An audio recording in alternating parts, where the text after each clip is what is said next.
What's up, Jess? Karen, hey.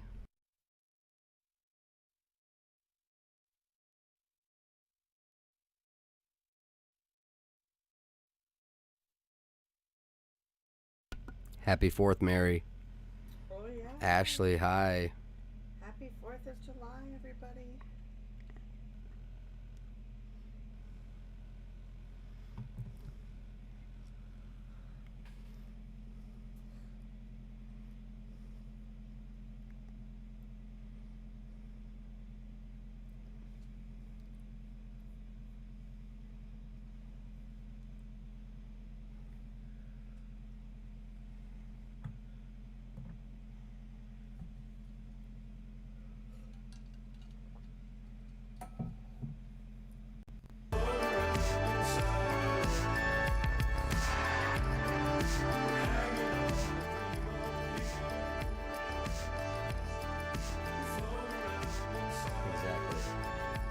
Exactly. You know?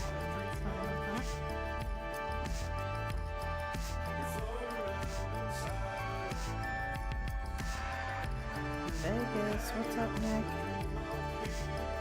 Hey, Jessica. Jessica, how did it go? How did it turn out? Tiff's been dying to know.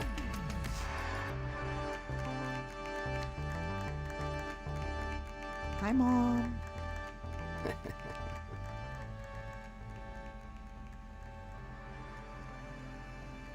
I'm very sleepy. What in the world is that? Oh, there was something. There was a contraption of some sort.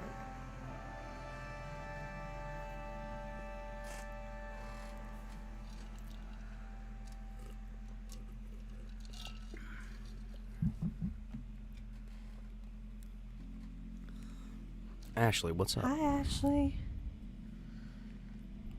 All right, let's see here.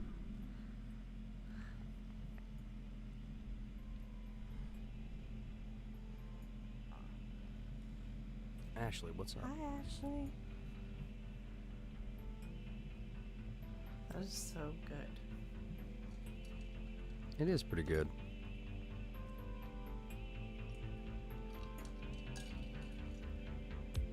Do you think anyone ever puts vodka in that? I don't think that's recommended. Your heart's gonna have enough trouble just trying to drink that stuff. It tastes good pre-workout. I don't think you should have it just to be up. Right. But that's what you do when you drink a Monster. I was like, but here we are. What's up, April?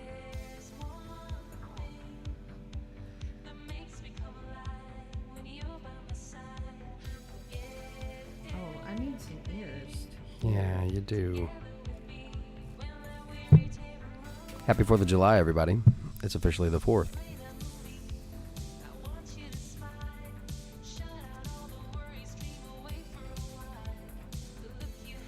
Hey, can I use this as a thumbnail?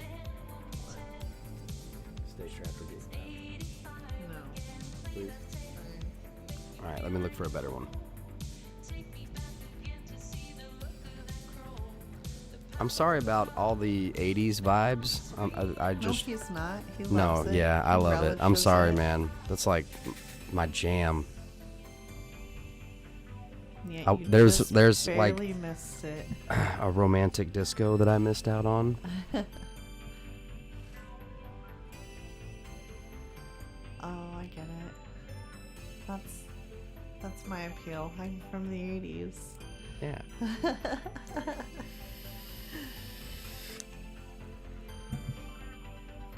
Brofist, what's up, everybody? Gary, Mackenzie, Nick, April, Ashley, Karen, Brofist, boom, boom, boom. Yeah. Mary, Happy what's 4th up? of July. Ow. Jessica, if you're on, you've got to let me know how it went.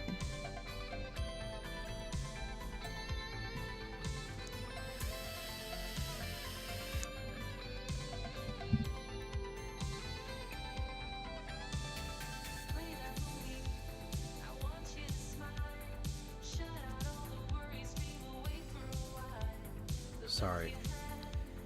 It's creepy how empty the streets are.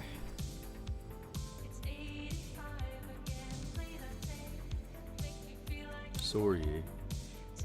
Oh, gee, sorry. Sorry. You really need to sleep because you really need, like, tomorrow day is also going to be coverage needed. Yeah. Yes, we did listen to the speech. Cops are coming on top right. Thank you. Cameras. Do you want to be called cameras or mass? Cops are coming on top right. Day's coming. The police are coming. The police are coming. Dig it. Super, super, super dig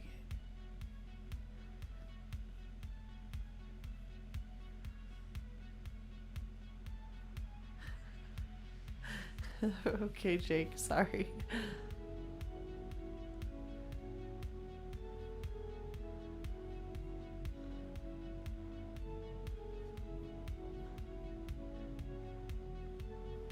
Who did I miss?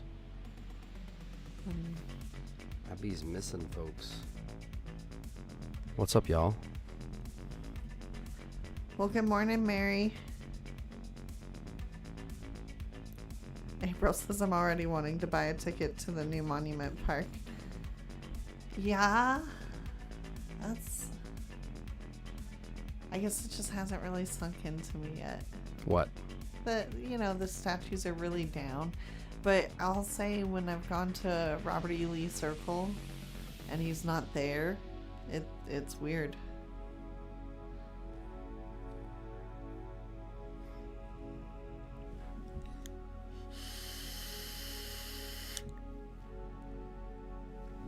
What? No, Mary, I did not read that. Oh my gosh.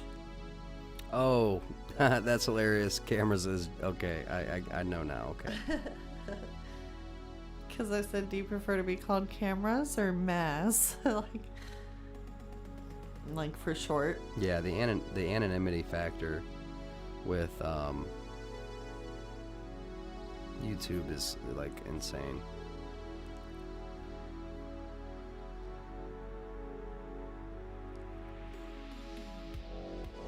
Dang it, man.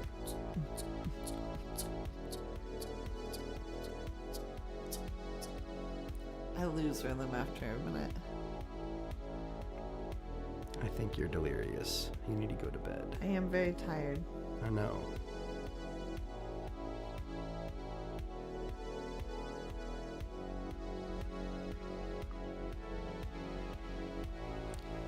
Boom. Did it. Totally just did that. What did you do?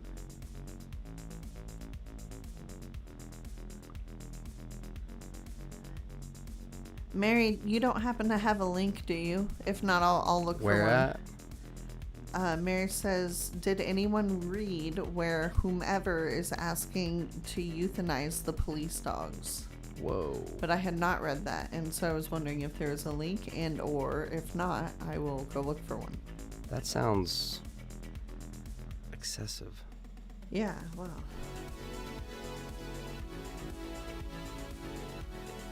Defund and kill their dogs is different, I thought.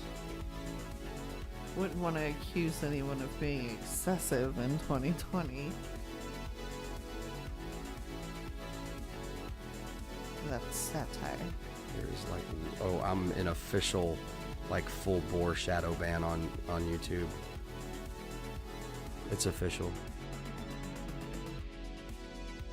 Aww. It's okay. It'll get better. Don't worry about it, Mary. Tiff is looking it up.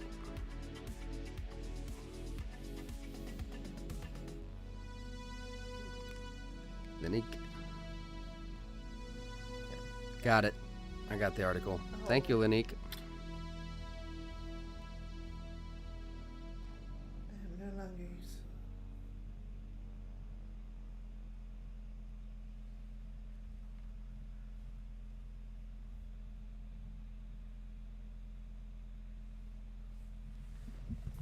Now they want to cancel Paw Patrol. Eric Trump and Ted Cruz lead the outrage over absurd calls to defund the Nickelodeon cartoon. Wow, no, this isn't the right article. No, look, it says it up here. Read that link. Euthanized police dog Twitter.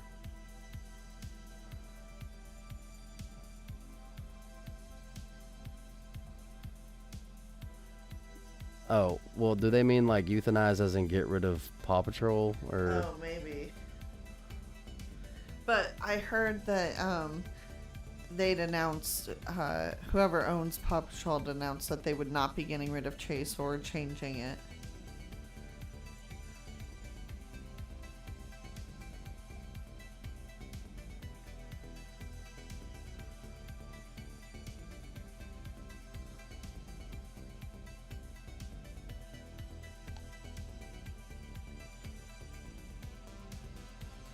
No, I don't think so, Gary. I think it's just about getting rid of the Yeah, it was. the character. It's all about getting rid of the character.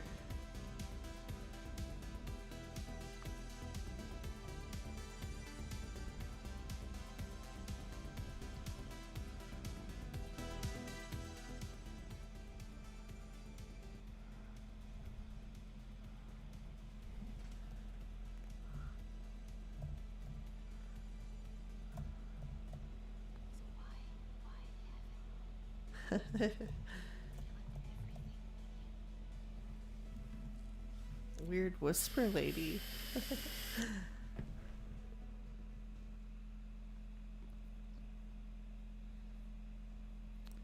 Alright, I'm gonna look for some other links real quick.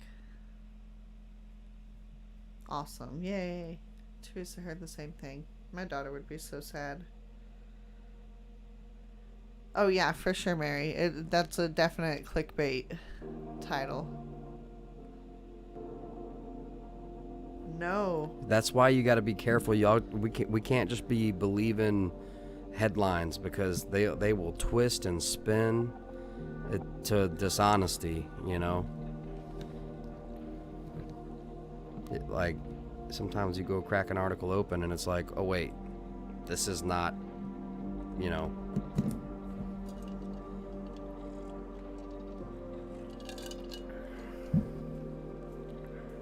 LOL, Anastasia.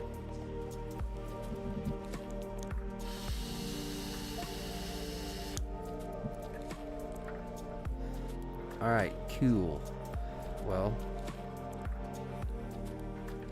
Oh, okay.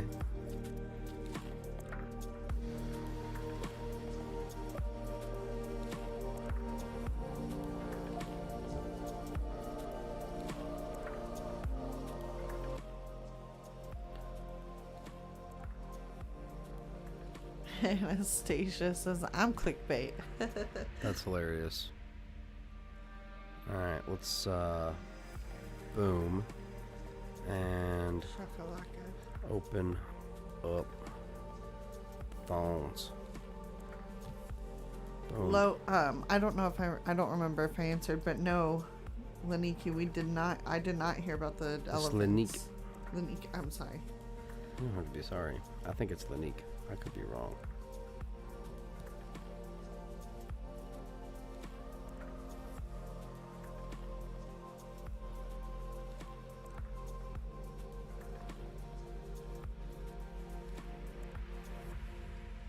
Kim, you're back. What's up, Anastasia? What's up, Kim?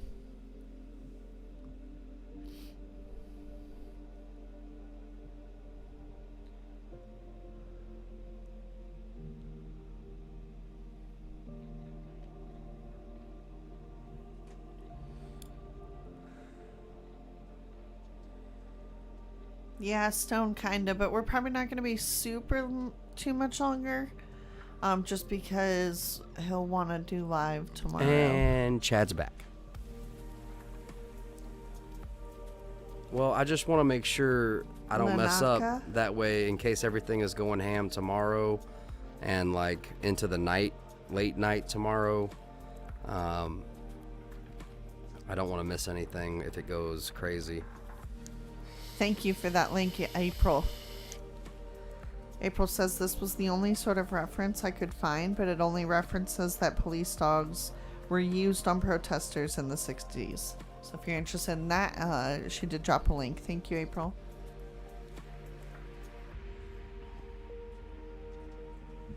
The 60s was probably pretty hardcore. We did have a good time.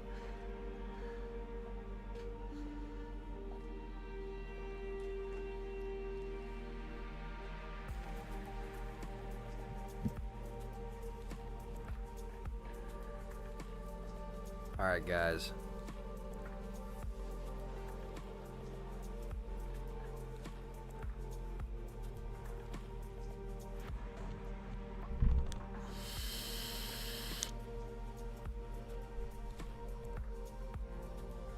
Yep. Nice. Nice, Kim.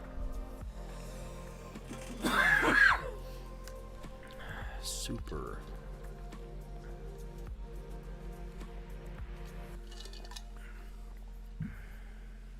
We tested out me as a co-host in our off time. Tiff has officially tested where she's gonna sit.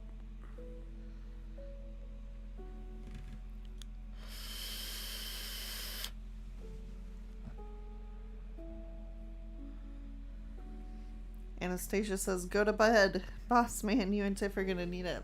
I concur. You think so? Oh yeah. Because tomorrow very well could be a very late night. I know. Autumn. I think I might even already have that link. Yes, thank you so much, Autumn. Thank you. Tiff and I were watching that on the break. We played, what's the name of the game with Abby? Old Maid. We played Old Maid with Abby before bed. And before you get on to me about what time it is, it's summer. And it's 4th of July at that. And it's 4th of July.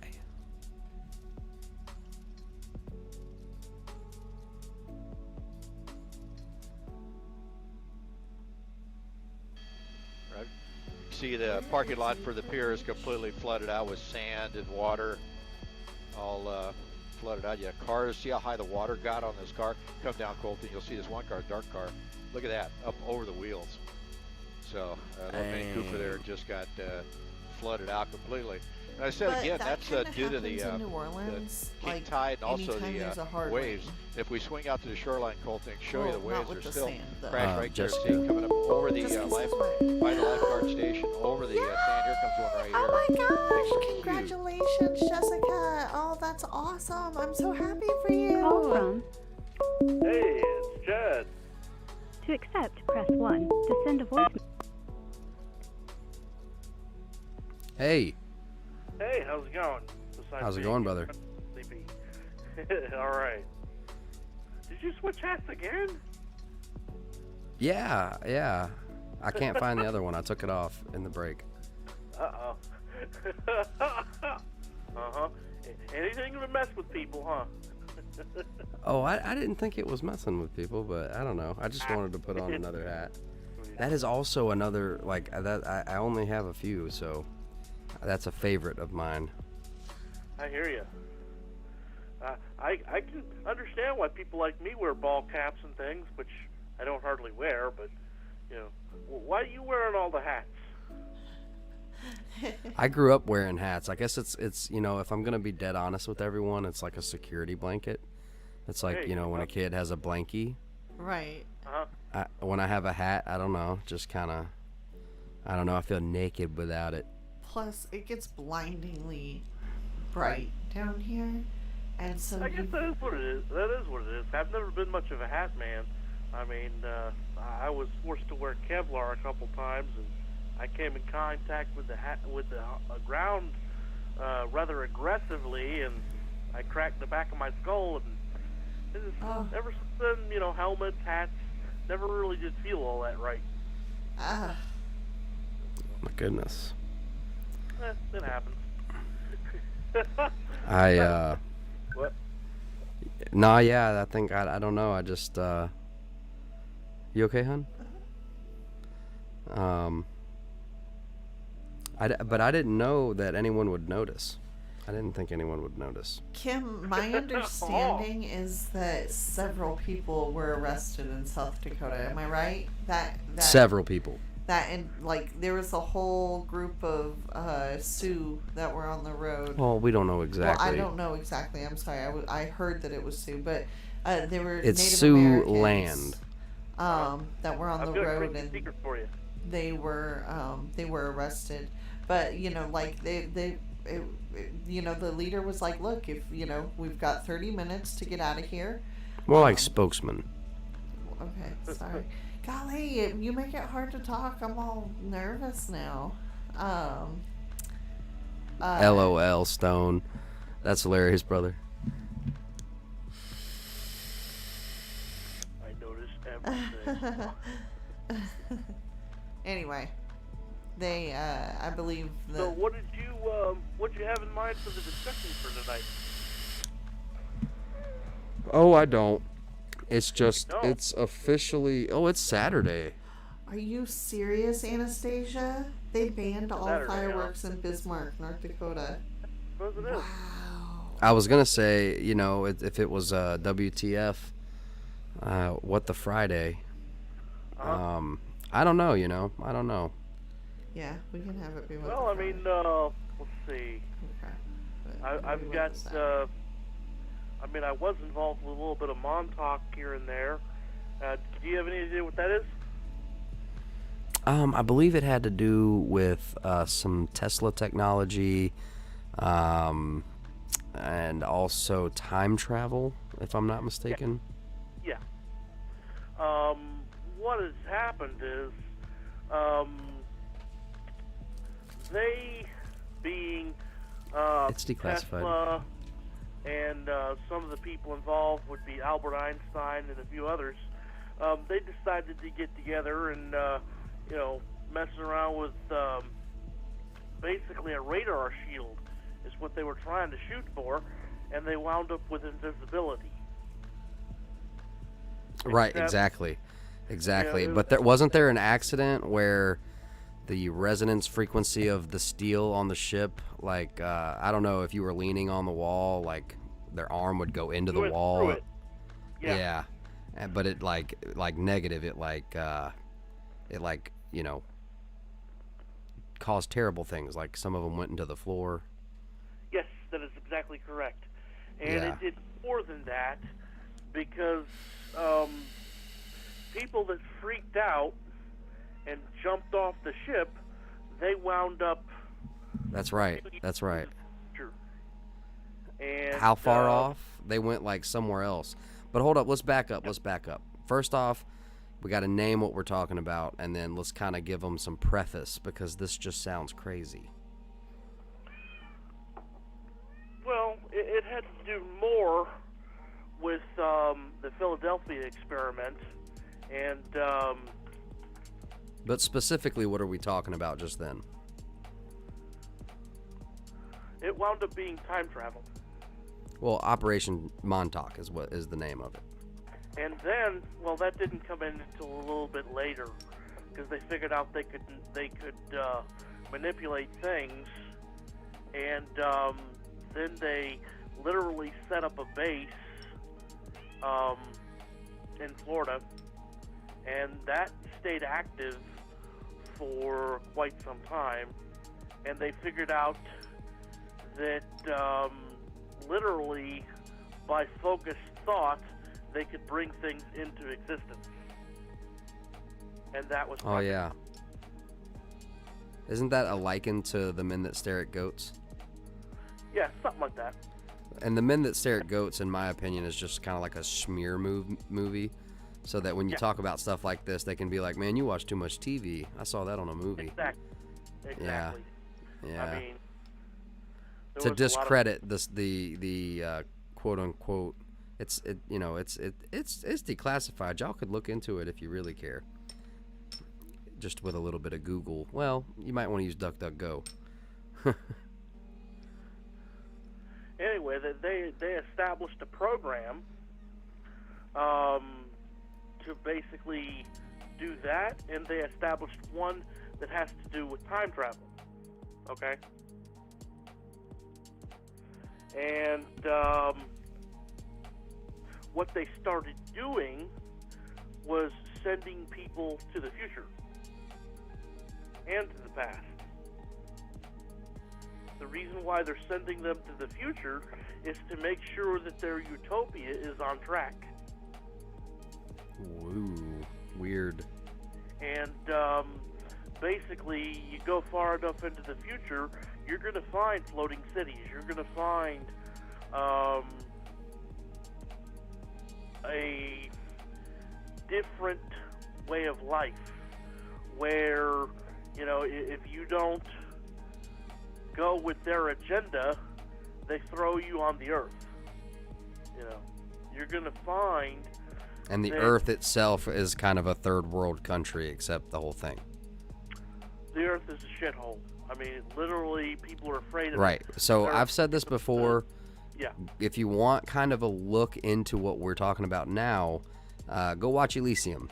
So these aren't like unheard of topics. This is all like kind of predictive programming. It's in movies and TV. And like take care of the justice system. A lot of what we're talking about. Go ahead. They literally deal with all of the justice and the crime. That's their deal. And they work on the I guess it's the if you do things for the society, you get more privileges. If you don't, you don't. And travelers were always treated very, very well. And what do you mean travelers? At that time, huh?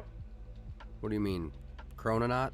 Like a time traveler? Travelers were always treated very well in the sense people knew what they were, and they knew about time travel. That is so crazy. Were treated well because it was a serious novelty, and people wanted to tell you about their lives, their culture. There were trains that would go from one city to city for a certain period of time, and it was like a big party on the train. That sounds like do what? They would party for like weeks. That sounds like Snowpiercer. Yeah, something like that. On Netflix. It was definitely something else because they maintained a society that on the surface did look like utopia. I mean, it really did. And the biggest problem they had was the stagnation of innovation. We've dealt with a little bit of that. That's what they were dealing with, and they were kitted out for that dreadful and terrible day. I mean, the cities were huge weapons, more or less, and it was something to see. Unfortunately, in your lifetime, you can only travel so many times because it's really, really bad on the cells. Well, it sounds like you're messing with divinity if you can move in and out. Just messing with time sounds like you're messing with divinity, and that's a no-no. You're not supposed to do that. Well, there's right ways to do it and wrong ways to do it, and, I've had the pleasure to do them both, which I feel very blessed about. I don't talk about the other one quite as much because I don't want to appear to be a Signs and Wonders junkie. When I worked on the project in the 80s... Well, you got to know that sounds outrageous, right? I know. Just like, the fact that, Jehovah God exists and he hears you, and not only that, but, I've never prayed a prayer that he hasn't answered. That sounds equally ridiculous to some. Yeah. But, I mean, time travel is a real thing. It really, really is. On top of that, when the government does it, it messes up your body pretty bad later on in life. I mean, that's why I've got health conditions now. I've got all kinds of garbage that, you know, I have to deal with. You know, could he fix all of it? Yes. Is he choosing to? No. You know, some of the stuff he's negated pretty well. All of it, no. Because, you know, sometimes I do need that check to keep me from becoming as arrogant as I used to be. And I was pretty arrogant. I do know that when I prayed a prayer one time, I was like, you know what? I just want to see you. I just want to talk to you face to face. I just want, you know, I want to hear what y'all are saying about me, you know. And so he let me. You know, he took me and let me. Now, here's the thing. It wasn't what I thought, because it included the bad and the good, and the bad about crippled me. I was not prepared for it, and I did a lot of crying. And it wasn't at all what I thought it would be. In fact, it was so bad that he told me that, you know, I wasn't going to remember it because it would too adversely affect what he wants me to do. Which, what does he want me to do? Do you know? I don't know. Figured that out yet?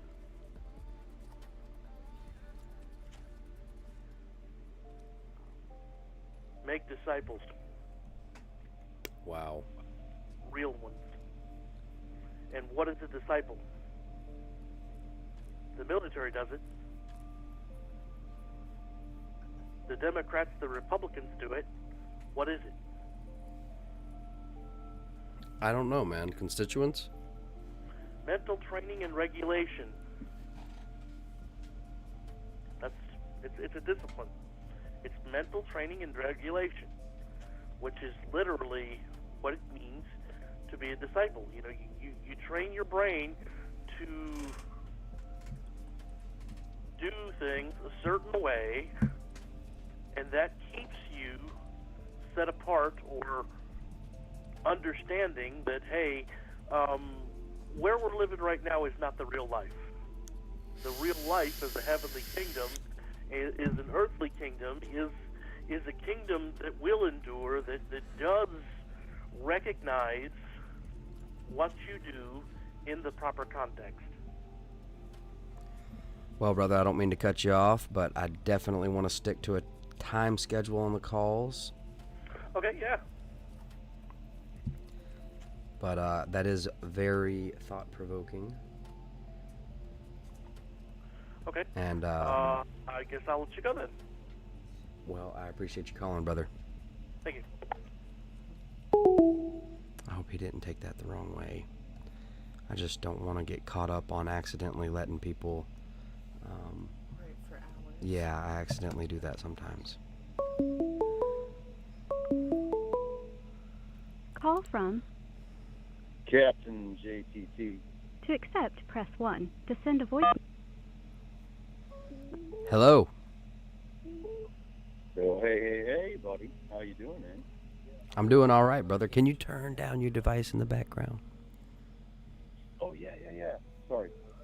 No, you're good, man. You're good. I just Now don't I'm want to... good. It's muted. Oh, Man, good.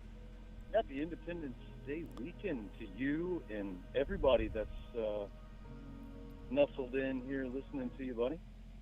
Well, Brofist, man, happy 4th of July Independence Day to you. Absolutely. Cheers, everyone. Cheers, All around. absolutely. Cheers. Patriots, every day, anytime that I have some beverages, it's always cheers to the Patriots. You know? Yep. We are Can we get We audio are on at- that one? we are at the pinnacle of our birthdays. And The pinnacle. we decide whether to light a big bonfire at the top or to just sit around and twiddle our thumbs, right? So Yeah. kind of seems like that's where we're at. So you think watch- so define exactly like I'm sorry. My wife is distracting me. That's okay. Your wife should be a distraction to you, buddy. Cheers, Kim. Well, let's see. So define what you mean. It sounds like you're talking like we're at a precipice. Well, we've been at a precipice for a long time. We've had our toes curled around the edge of it, looking down at it, watching it, observing it, seeing it for everything that it is, interested in it. Huh, this is interesting. This is something I've never seen before. Not in my lifetime. And maybe our ancestral eyes are looking through our eyes, looking down upon that whatever's down there in the waterfall below the precipice that we got our toes curled around. And we're just observing. We're observing and we're taking note. And we have to understand that where we're at in our observance of this, it's not necessarily an eagle-eyed view. You have to pardon me, I just kind of slurred a little bit. But anyway, it's not necessarily an eagle-eyed view. It's more or less when should I jump? When should I act? When should I take that leap of faith into the maelstrom of what I see below me? Man. Should I? Or should I hold back and stand firm where I'm at? What is this? We're in this place where we're balancing. It's like a balancing act as patriots. Yeah. We're balancing on the precipice of when is the point where we're called to action. And I won't go further into the details of what that action is, but what is the precipice? Like, what is that moment where we actually are justified in our action? Man, it's not gonna be, it's like Not simple. It's No. not simple, but the closer you are to Christ, the closer you are to understanding exactly when that moment will come. That's right. At the end of the day, that's the most important thing. And if you do start to forge a relationship, I don't mean podunk, follow this or follow that. I mean the core of your being, the part of yourself that is the spark of God inside of yourself that is one with every single other patriot and every single other person on the planet that's lit that fire inside themselves and understands it. It's we know when to act and we know when to react. And right now we're just like kind of walking through the field with a machete and cutting our own paths through the brush, and the brush is lies and deceit and bullcrap and thorns and thistles and crap. We're just cutting through all the malarkey. It's all crap. Every single story that comes out turns out to be false. We're deceived beyond deception. We're in the wilderness, brother. So that's what we're doing right now, in a sense. But when Dang. we come upon that precipice, and we're standing on the edge of it, and there's no place else to go, we have to make a decision. And that decision is going to be a tough one for the entire nation. field.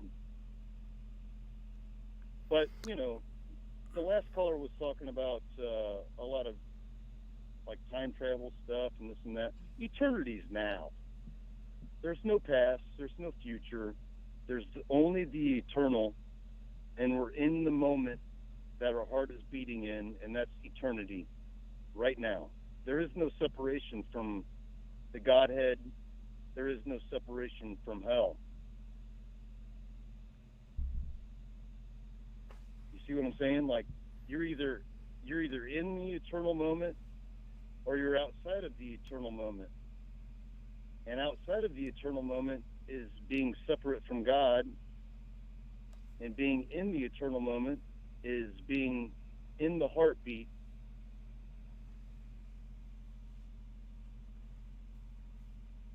It's right here, it's right now. All Yeah. of it is now. There is no memory inside your head that you can relive or recount or talk about. No past stories, no past experiences, no past friends, impressions, no memories, no dreams that you remembered from nights before that came and recollected in a waking moment in the middle of some random moment. There is no none of that exists outside of the moment of now. And now is eternal. Now is eternity. We live inside of eternity. We are inside of God. God is inside of us. That's how we're created in the image of our Creator. I mean, it's so simple, and yet it's so complex that people just don't seem to get it.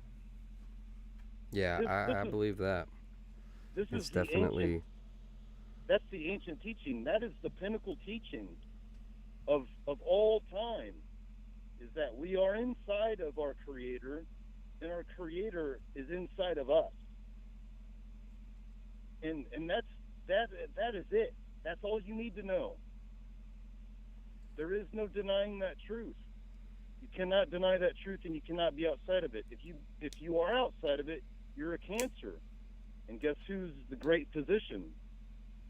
The great physician is the one who created all things, and will get rid of all that cancer in the end times. And I've talked to you about war and love, and how love is war. Well, there's a reason why love is war.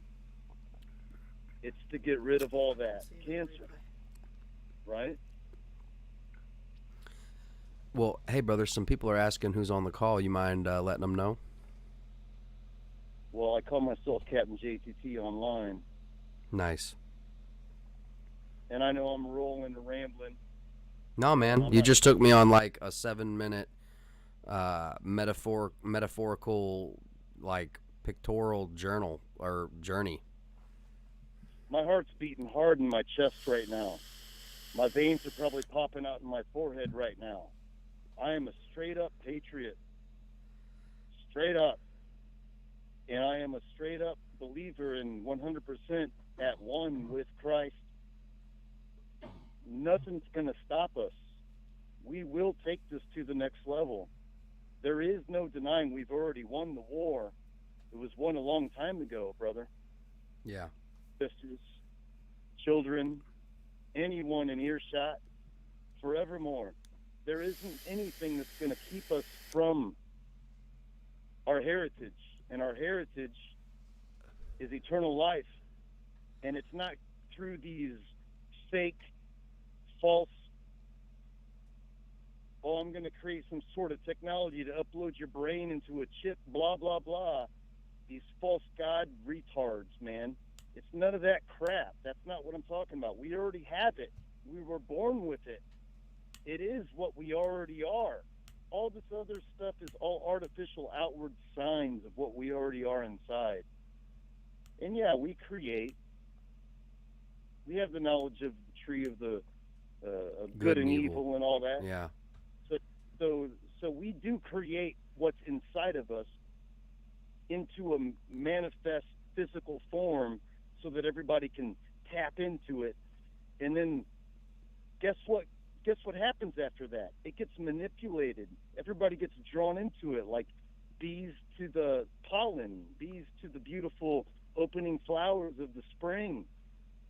And they collect their pollen and they go back, and the hive mind keeps going and going and going and going. And then they release the Monsanto that starts killing the bees and starts killing everything and starts artificializing our seeds so they can't reproduce again. They're trying to bring us down. They cannot do it. It will never frickin' happen. Ever. Never. Ever.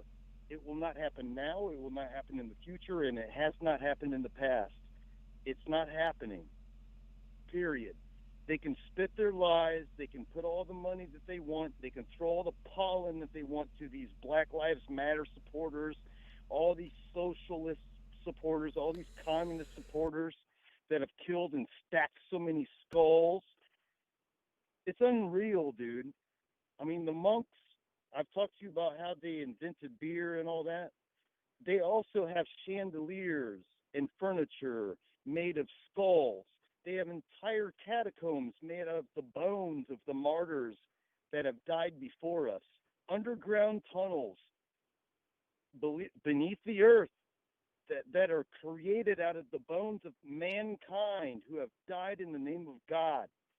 They have died for their beliefs. Those people did not die in vain. Those people are watching through our eyes. They want us to wake up, but they also want us to dream. They also want us to sleep. They also want us to take good care of ourselves so that we're ready for the fight that's ahead of us. Don't give heed to fear. Don't give heed to lies. And I'll stop there.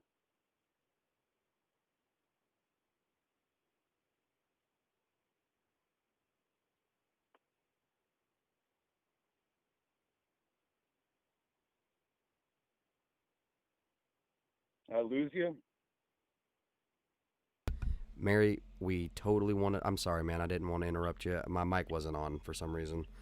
Go answer. No, yeah, I thought I lost you because I stopped. No. Sometimes my mic. I'm on a maelstrom right now, dude. I'm on a maelstrom right now. I feel like if there were a vision of a character right now, it would be like Conan. Dang, like man. Swinging. You know what I'm saying? Mary, we totally want to do a paranormal segment though. How are you doing? Doing good, Brofist. Good to see you guys. Paranormal. Let's see. Can I tell you something paranormal? Sure. All right. I'm going to slow down for a second. Let me take one breath here. I'm going to roll the smoke. Okay, years ago, my baby boy was just born. And as a young father, I was trying to get my head back together. Like getting out of the bar hopping, getting out of the gallivanting with all my buddies, getting away from the whole like tribal mind and all that stuff, because I had a big bunch of crazy rowdy buddies that I ran with, right? So I had a boy and he changed my life. And I'm just going to tell everybody out there, if you haven't had children, don't put into the propaganda. Having a child is what makes everything worth fighting for in this life, man. Find yourself a beautiful man or woman. You women that are single out there, you men that are single out there, find yourself someone to settle down with. Don't look for perfection. Look for somebody who pulls you towards them and takes strong interest, and stick with it. Don't give up. Family is first. That's what's brought us this long, this far. If you believe in evolution or you believe in God, that's fine. You don't have to believe in the Creator. That's your choice. It's free will. That's right. But I'll tell you what, as far as the species goes, the only thing that keeps us here, that keeps us alive, if you believe in the human race, is family first. So you got to find that female if you're a single male, and you got to find that male if you're a single female. But anyway, you never give up. And I had my boy, and one night I went to sleep, and I was praying fervently before I went to sleep, and I fell asleep with my headphones on, and I was listening to something that was really repetitious. I can't remember what it was exactly. But I woke up the next day, and the sun was coming through the window. My woman was already up with the baby, so it was just me in the room. And when I woke up, I was having a dream where I walked in the gas station, I bought a pack of cigarettes. The cigarettes were way too big for my hand. I knew it was a dream at that moment. And I woke myself up inside the dream, and I said, this is a dream, I'm dreaming. So then it became lucid. You know what I'm saying? So now we're talking paranormal, we're talking lucid dreaming. Wow. Okay. Right? Well, fill me in, man, because I'm very unfamiliar with this. Okay, so lucid dreaming is when you're dreaming and you realize that you're dreaming inside the dream, and you say, oh, I'm dreaming. So if this is a dream, then basically I can do whatever I want, which is sort of true, but not necessarily true. You can manipulate things, but it depends on how much you have gotten to the level of self-knowledge where you can actually control your dreams or not dream at all. I don't dream at all. When you're fully enlightened, you're not supposed to dream at all. Whoa. I don't think I'm fully enlightened or anything, but I don't dream. Really? You have no dreams? I don't dream, Or- man. Or at least no dreams that you recall. Right. No dreams, no memories of dreams. Wow, man. Wow. That's Not. well, that's well, you know, like biblically, and I'm not trying to turn anybody off that might be listening that's not into the Bible or and whatnot. I'm just saying, as far as like old school stuff, there was a king who a pharaoh, actually, I believe it was, that had a dream that troubled him, and he needed somebody to interpret that dream so that he could understand it, because it was bothering him so badly. You remember that, right? Yeah. And Joseph, I believe, was the one that could interpret that dream for him, and he gave him a proper seat in his kingdom, a high place, because he interpreted that dream correctly. And it was the one about the gold head, the brass body. Yep. And it was about age. Basically, it described ages. 7 years, 7 years, 7 years, then your kingdom will be done. And that's a whole nother story. But look it up if you're curious about it. Look it up. Yeah. But the bottom line is, this is an old ancient thing. Those who do dream usually dream of things that are very purposeful to their own life and purposeful to things that they're focused on. So anyway, I don't know what this dream was. All I know is that I was praying fervently. I went to sleep. I fell asleep with my headphones on, wireless headphones. And I fell asleep as if I hadn't moved the entire night. Like I was just like zoned out, completely relaxed. And I woke up. I don't want to go into the entire dream, but I'll say this. In the dream, I ended up in a black space. When I realized it was a dream, I was like, okay, who is the observer and who is the observed? I asked that question in my dream. I said, who is the observer and who is the observed? And I looked at my hand in my dream, palm up, and then I turned my hand palm down, and everything went black. Oof. Like velvety black.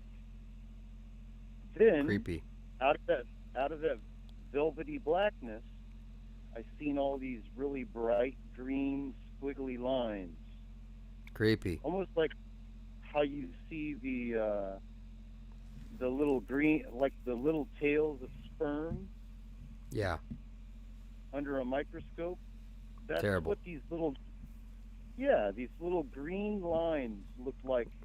The squiggly tails, like the little tracers, like the light coming off of something that was moving quickly. And then I focused in and focused in more on what these little squiggly green lines were.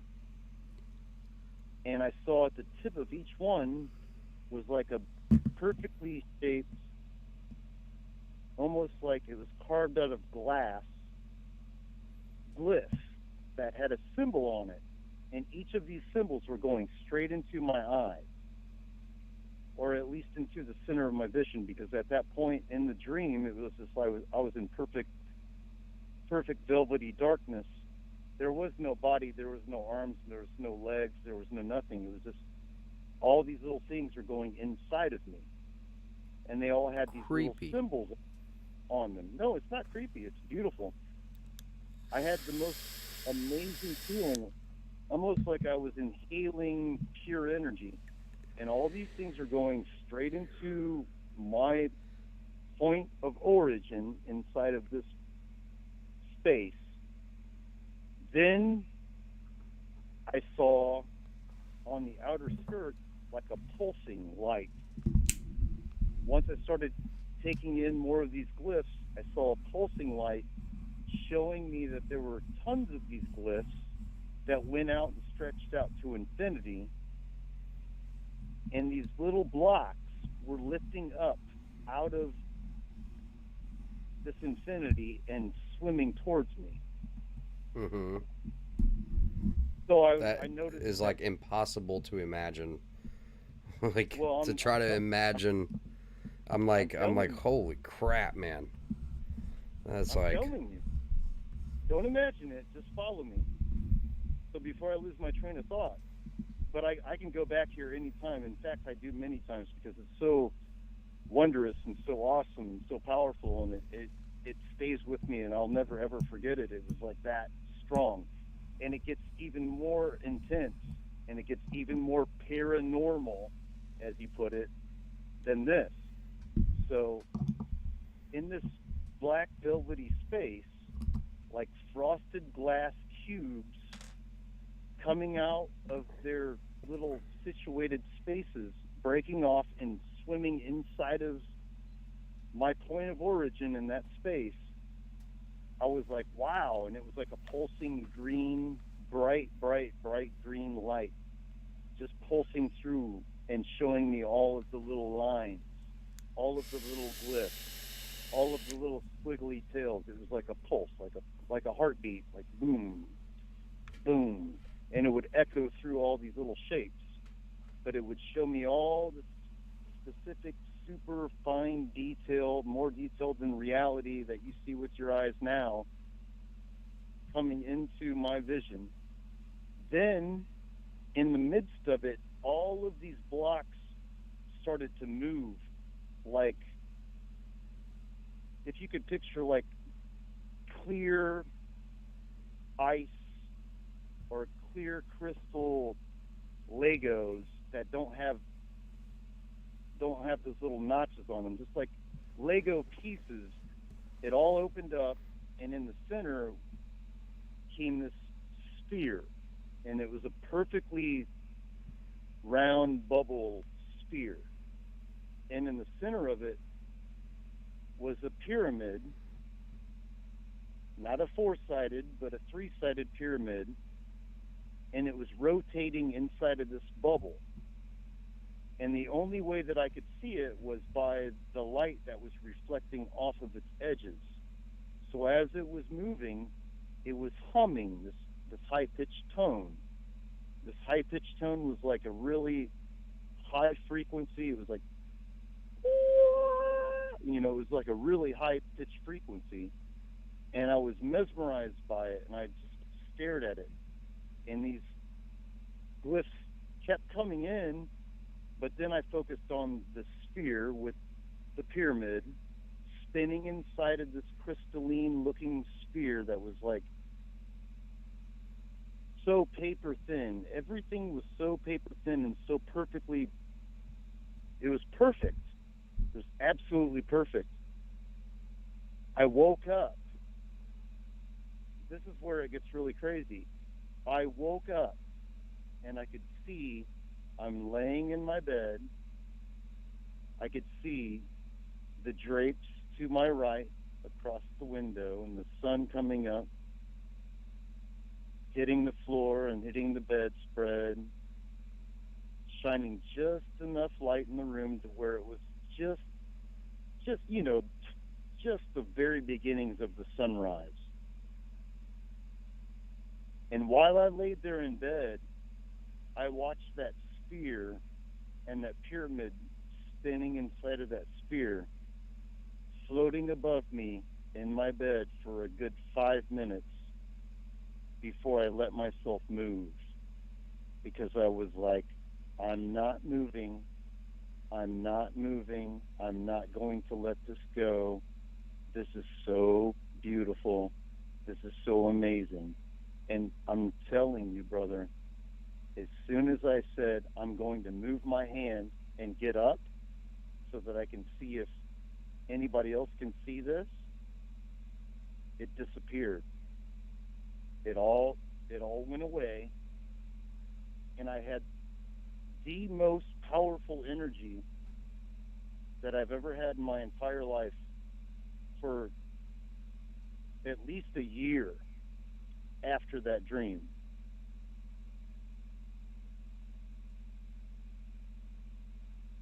Holy crap, man. So, what do you think the message, or what do you think the conclusion to that was? Nothing? I don't You know. don't? Yeah, okay. That's what I was. I- It was I think- 50-50. I think that the symbols that were on those little pieces that were coming into, it's almost like you dream in order to absorb spiritual energy. And it was like the spirit was speaking to me, and it was speaking to me in a language with these symbols that were carved on these glyphs. That's all I can call them is glyphs. I don't know what they are, but it was like a language that was carved on each one of these little pieces. It was like a language that perhaps my soul understood and needed. Wow. But I personally, in my finite mind, in the way that I have been narrowed down in my scope of understanding as a human being in this world as it is, I've failed to understand what those glyphs actually mean. You see what I'm saying? But nonetheless, that language and those glyphs, that energy was still there feeding me, giving me sustenance, giving me strength, giving me whatever it was that I needed in order to carry on for the next year. Because I'm telling you, that next year was paramount to my life. In me becoming a father and raising my son up and the things that happened afterwards, et cetera, et cetera. I could go on and on. But it was like, these things, in my opinion, we are not aware of, but they're happening nonetheless. Because, like I said, I wasn't aware of what that language meant that was carved on each one of those little glyphs. I Right. don't know what that meant. I have no idea what that meant. But I could have been asleep and not even have seen those glyphs. It was only because I woke up inside the dream that I got a glimpse of it. And because I got a glimpse of it and I held it for that long, it allowed me to see it long enough to say, we're just here to give you your daily bread. We're just here to give you your daily loves, your strength, your ancestral everything. Like it was life. It was like it was energy. It was pure energy. I'm telling you, it felt like somebody hooked me up to electrodes on my toes and fingers and just let it rip. Wild. When I got up that day, it was, and not to get like too metaphysical, but later that night, after that day, we had tons of people come over to our house that night. They just showed up. All of my friends from all walks of life, from past and present, and they all showed up, and we all partied, and we all had fun. And then when we went to bed, me and my lady made love, and she like had a crazy experience while we were making love, and it was like, that's it. That you just felt what I felt, but only for a moment. It wasn't the same as what I felt, but it was, crazy stuff, man. And I mean, we cannot understand exactly what's going on in the outside world until we understand ourselves. And we understand how actually we are created in the image of our Creator. Yeah. He is in us. We are in Him. And this is eternal. This isn't, they talk about time travel. There's nothing in the past that you can't experience right now. And there's nothing in the future that you can't imagine right now. And it's all happening right now. That's the spiritual battle. The battle is where our imaginations are flowing. What they call imagination is not some fakery, some bullcrap. It's a power. It's an energy. It's pure creative energy. Take the word imagination out of the equation and just think of creation, and look at yourself as a co-creator with the great Creator, with Yah, with Yahweh. And yes, we have been sacrificed in order to experience this. Like we've had a sacrifice given to us in order to experience this. And what is the most prevalent thing that the world shows the eyes of man? The most prevalent thing that they show the eyes of man in this world is violence, destruction, deception, corruption, fleshly pleasure. You only live once.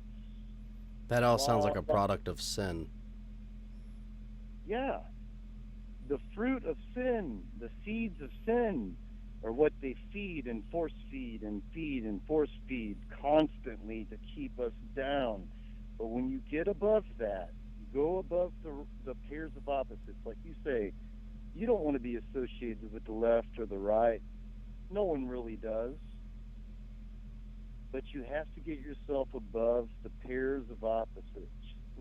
It doesn't mean that there's no good and evil. It means that there's something above good and evil.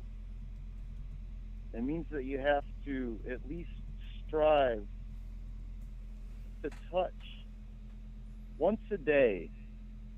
Like, let yourself die once a day. Just let yourself die. Die daily and touch the infinite. Let yourself go completely and give yourself wholly and completely away to God, so that you touch the infinite, so that you can see something above these warring tribes of whatever. It's all separation. It's all it's all garbage. Once you get above that, then you find peace. That's the peace that passes understanding. That's where you can stretch your limbs out and crack your toes on a hammock under a tree and let the wind put you to a nap in the afternoon after a cold glass of lemon iced tea down there in Louisiana. You know what I'm saying? Like, these simple pleasures and joys of life are trying to be taken from us. They can't take that from us. A lot of people talking about food and ice cream and pleasures of different types of things that we have. All those things are very enjoyable. Don't be a glutton. Enjoy. Enjoy your life. Enjoy your family. Enjoy your friends. Make new friends. Don't be afraid of anything. We've already won. We've already conquered. We are conquerors. These are spiritual powers that try to drag us away from our inheritance. See? Well, hey, brother, I don't want to cut you off, but I've let you go on like way further than 15 minutes, and I don't want to sound like a miser, but 38 minutes long. I love you. Thank you, brother. Yep.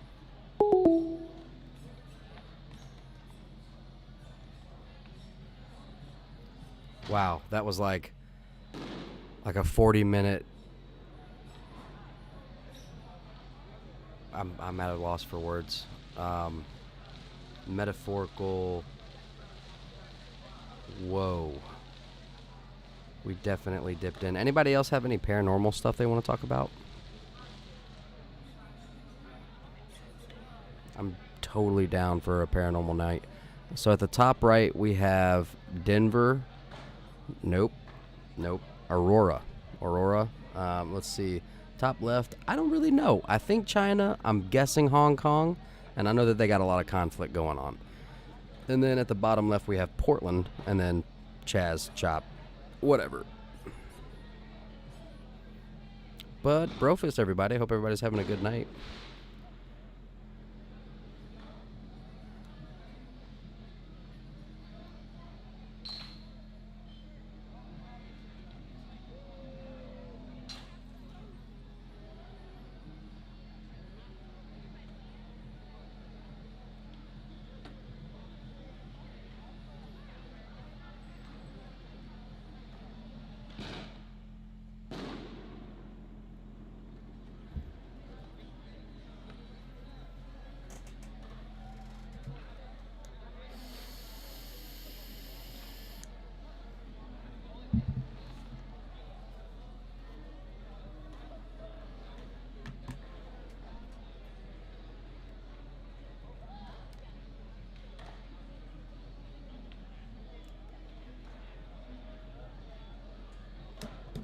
Brofist Anthony, what's up?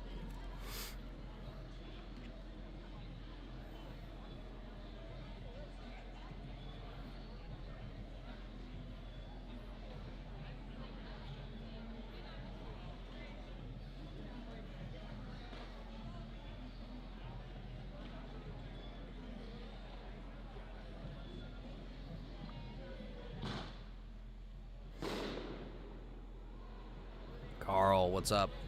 We're having paranormal talk.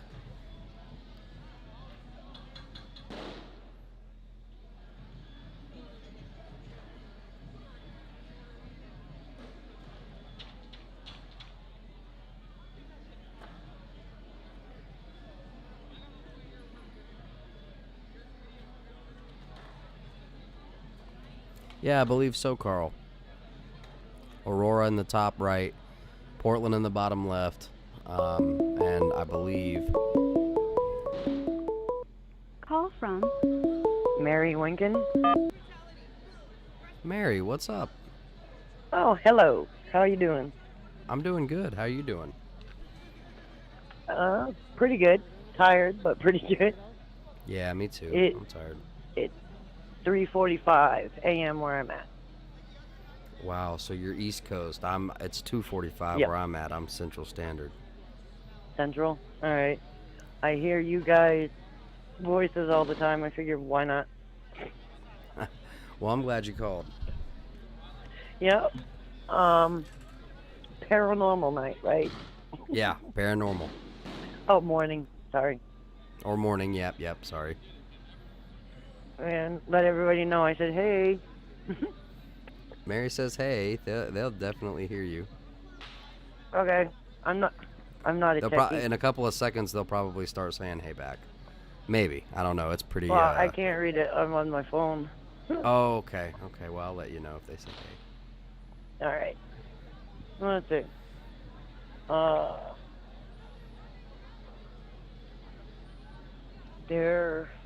I went one time to see a medium because I didn't really believe in mediums.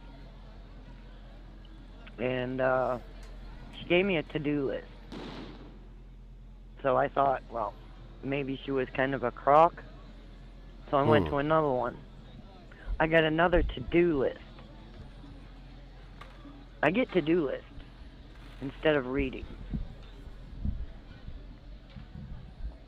which is interesting. That is weird. Yep. That is definitely, And they can't figure it out. They told me to videotape it. It's like, well, I can't run around with a camera 24 hours a day.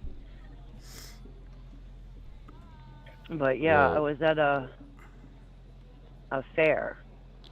A full one of the pulling rings, tons of people. And I got up, and I guess it was like a trance thing. And then I started speaking in tongue, different language, to the horses. And then someone had to come get me and sit me down, and it's like, what did I just do? Now, what exactly? They said do what to the horses? I was speaking in a different language. Oh. To the horses, and I guess they were responding because they're the big draft horses, and they were like trying to come up and say hi all at once. It was a mess. It was in full view of the whole pulling ring. Really? I don't know. Yeah, about 400 or 500 people. And I'm I'm trying like, to figure that out. Oh my gosh. No, they've never been able to. That is... I have not heard of They tell that. me to take my shoes off when I go in my house because I bring spirits with me. I'm like, oh, hi, Bob. What are you... Sorry. My older kids just scared the crap out of me. I'm outside and they come walking around the corner. It's like, who's in my yard at 3:45 in the morning?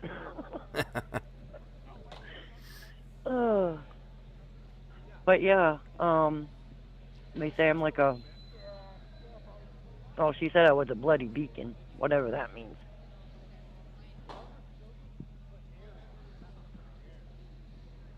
That I attract them to me or something. Yeah. It's interesting. Yeah, it definitely is interesting. I don't do Ouija boards at all. Yeah, no, I wouldn't. Don't do that. Yeah. In my opinion, that's opening a door that you may not know how to close. No. Nope. I have Definitely seen not. some things go down with those. I won't even bypass. I see it in the aisle in the store. It's like, nope, I'm not even walking down the aisle. Shannon says you're a bright light. A what? A bright light. What does that mean?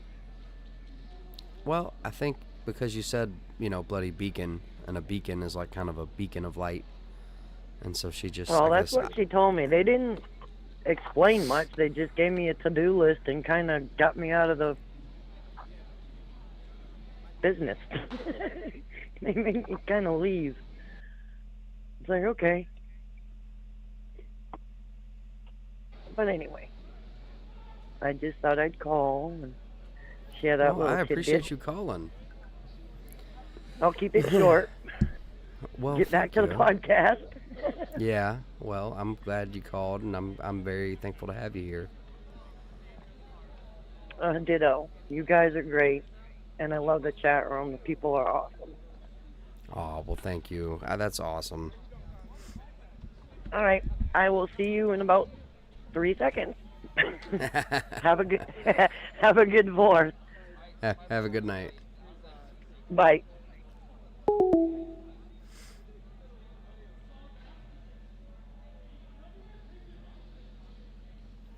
Whoa, Kim, no way.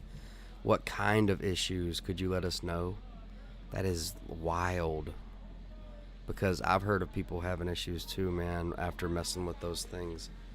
That's what I'm saying. I think that's like an opening to a realm that you don't know how to close.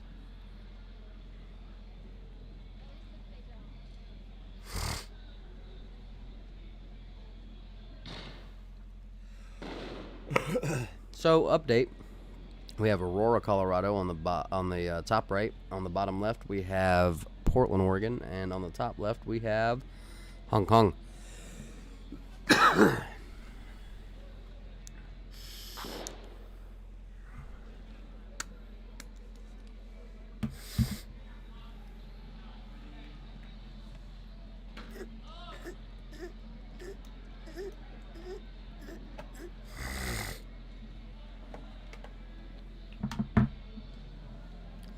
My allergies are kicking my butt. As they always do.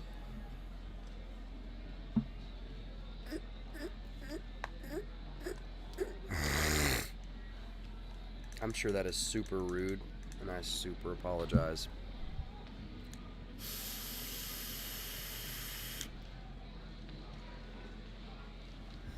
Alright, everybody.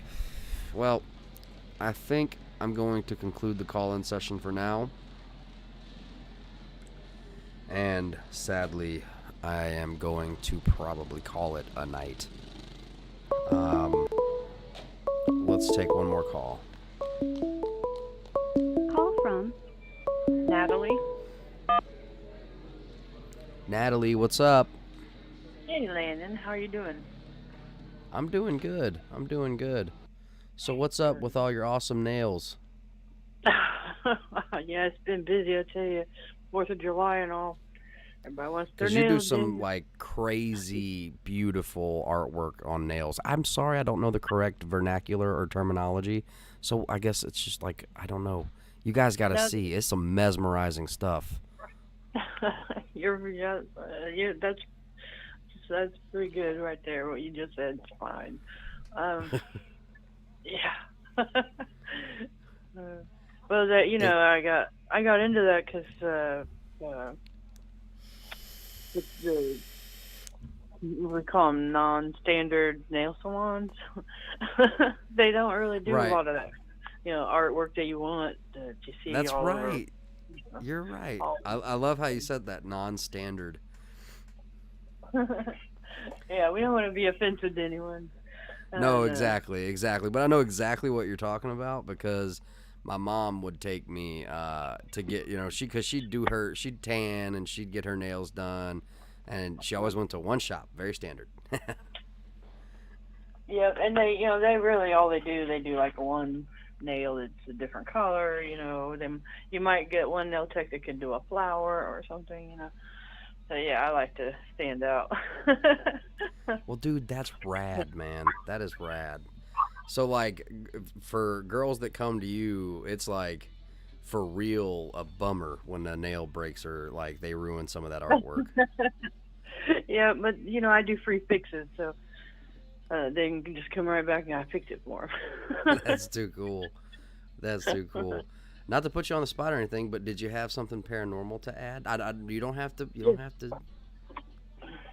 Yes, I did. Oh. Yeah. So, like, okay, my daughter is 16 now. We bought a house when she was turning 5, and this house was like to settle an estate because the people who lived there they were elderly. They passed away, and Yeah. so we bought this house. sounds like a traditional ghost story start out, doesn't it? You know. Yeah, it does. Yeah. So after we moved into this house, we started noticing things like before you go into the bathroom, there was like a pantry with a lot of cabinets, uh, and we'd go through there, and all the cabinet doors would be open, Mm. and it was just weird. So we'd always have to close the cabinet doors, on our way in through there to go to the bathroom. We'd come back out and they'd be open again. Mm-mm. Mm-mm. Yeah, and Mm-mm. okay, so I learned some stuff about the people who were there.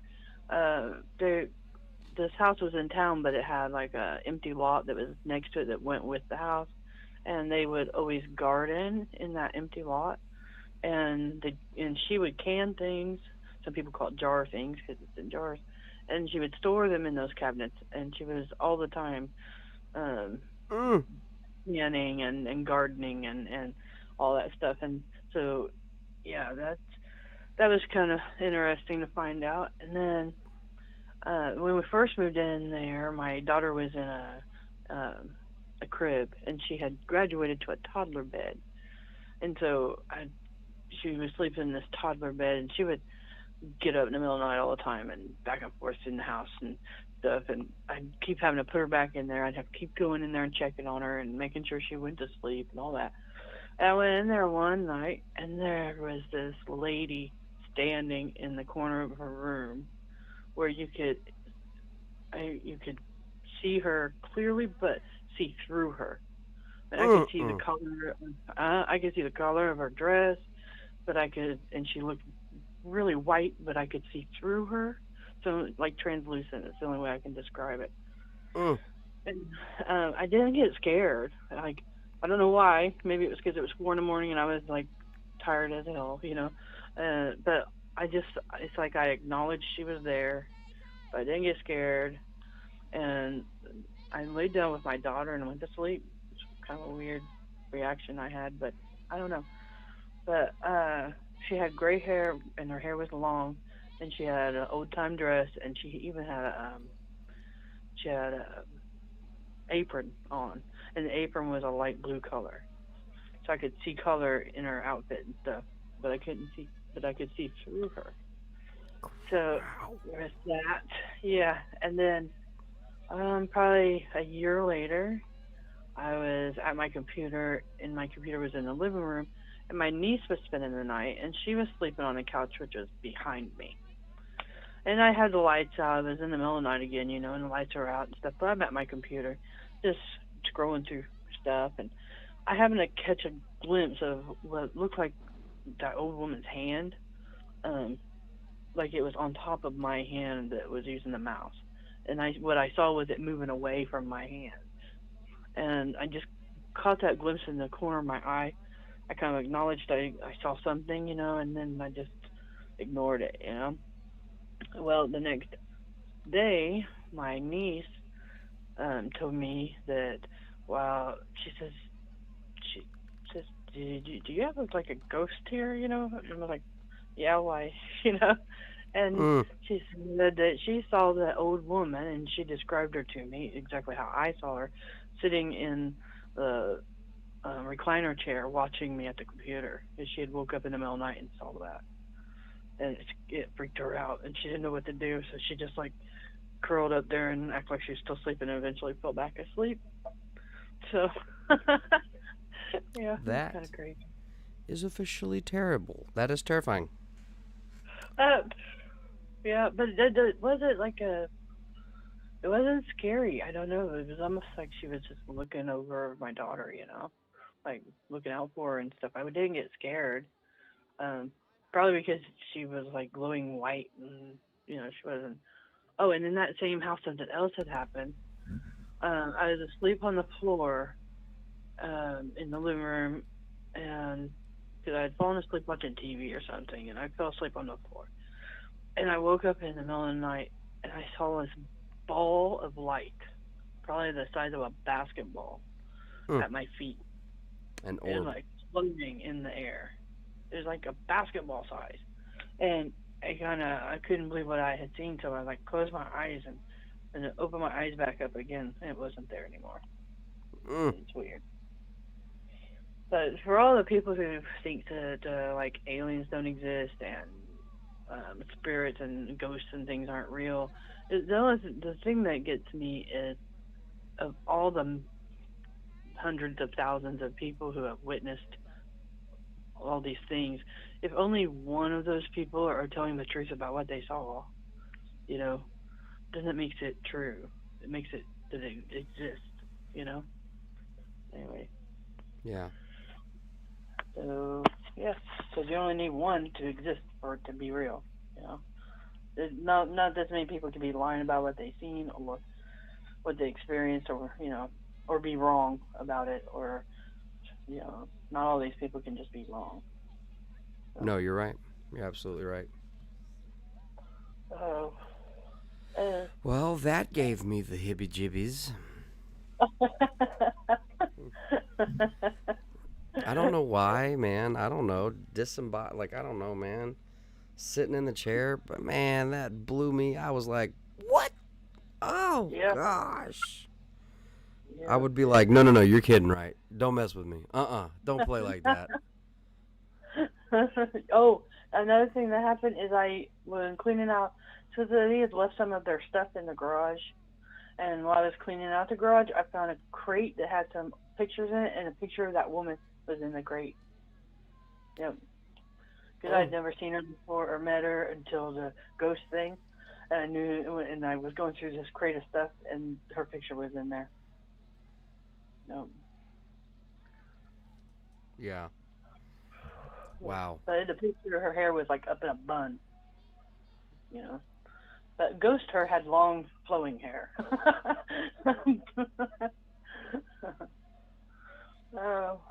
I don't know why that's you know what? I don't even, it's okay. Hibby-jibbies.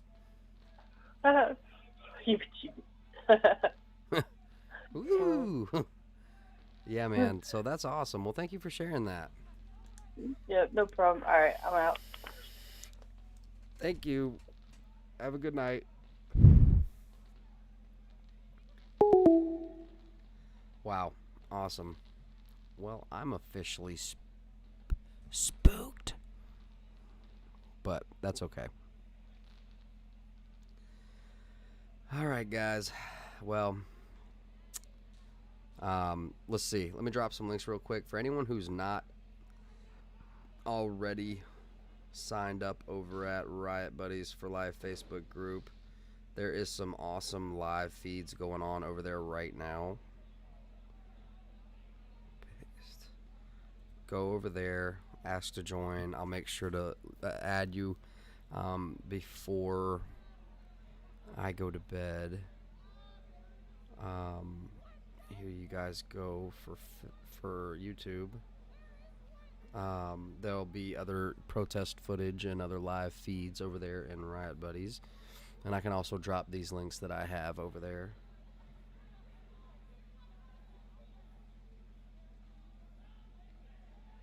Absolutely, Chad. Even though I just sent the majority of everyone over to Riot Buddies for Life Facebook group, probably. I could be wrong.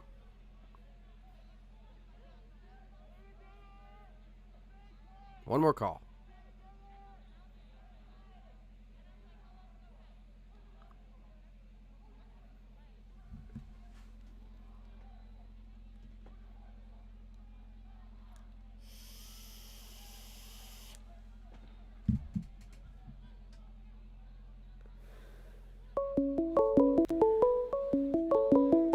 Call from Chad.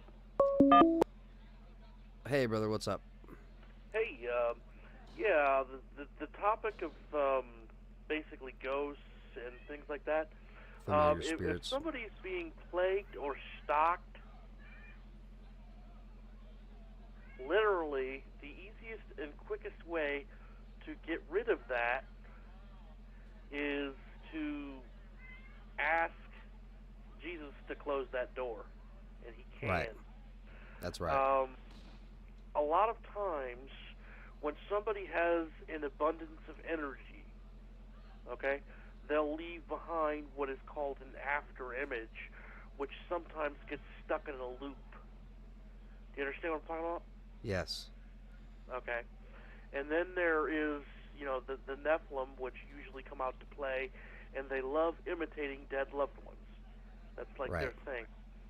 And they especially love, they start making subtle requests, and before you know it, you've let them into your life and into yourself, and that's a little bit more difficult to get rid of.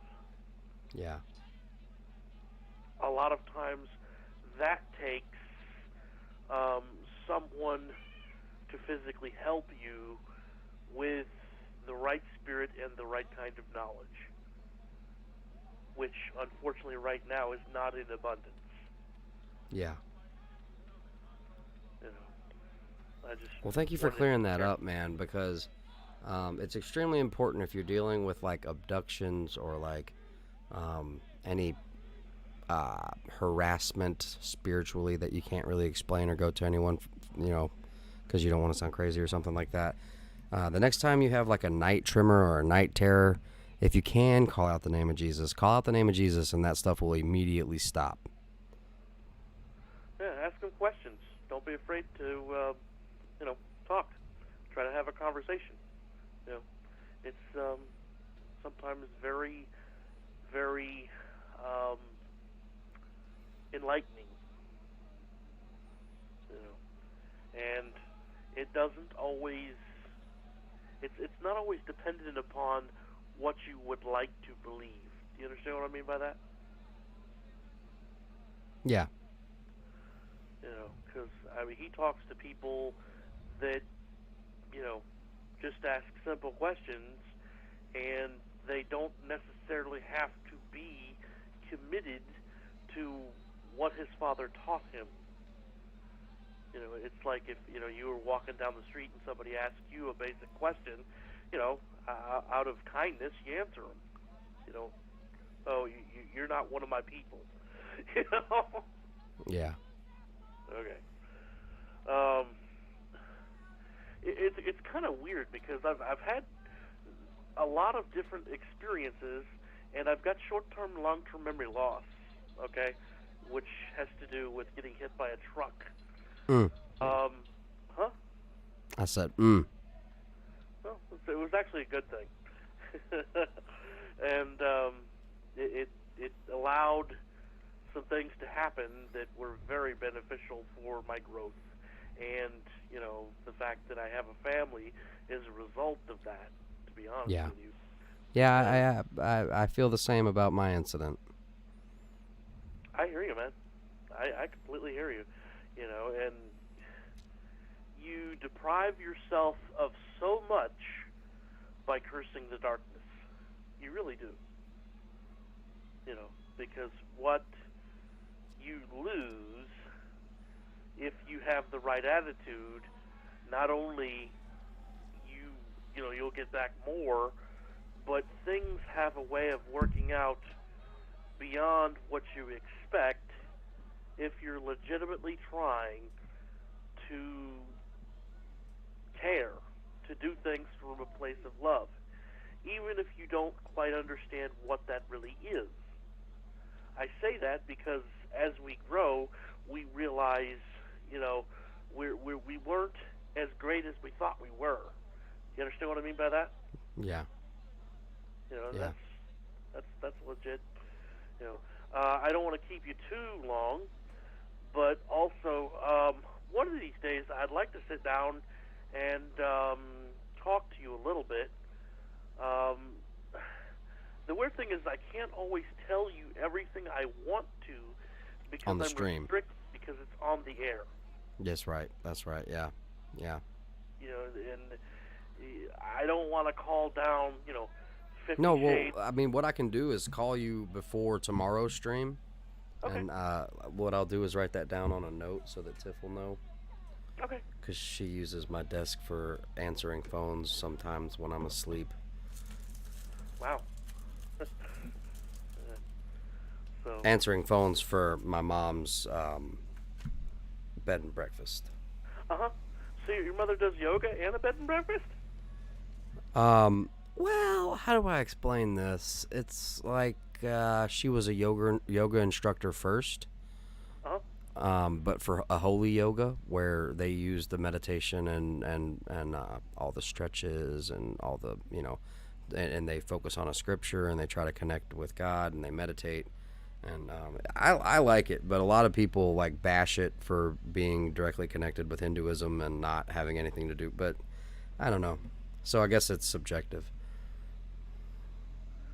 So yeah, she does that, and she really devoted so much to that, and they eventually awarded her a diploma for instruction. So now she can be an instructor. Wow, that's cool. That's pretty cool. But my mom is like hardcore as far as like how do you say it? Non-medical remedies. How her what is that called? Homeopathic? Oh yeah. I didn't hear that. Say it again. Homeopathic. Homeopathic, yes. Yeah. Mm-hmm. It's, like I mean seriously. There's like it's as if she's a medicine woman, like a healer, but without pharmakia. Yeah. That's one of the sections I actually don't want to talk about because of the way the laws in this country are now in effect and written. If I do, they can knock on my door and charge me with giving medical advice without having a medical license, and you go to prison for that stuff.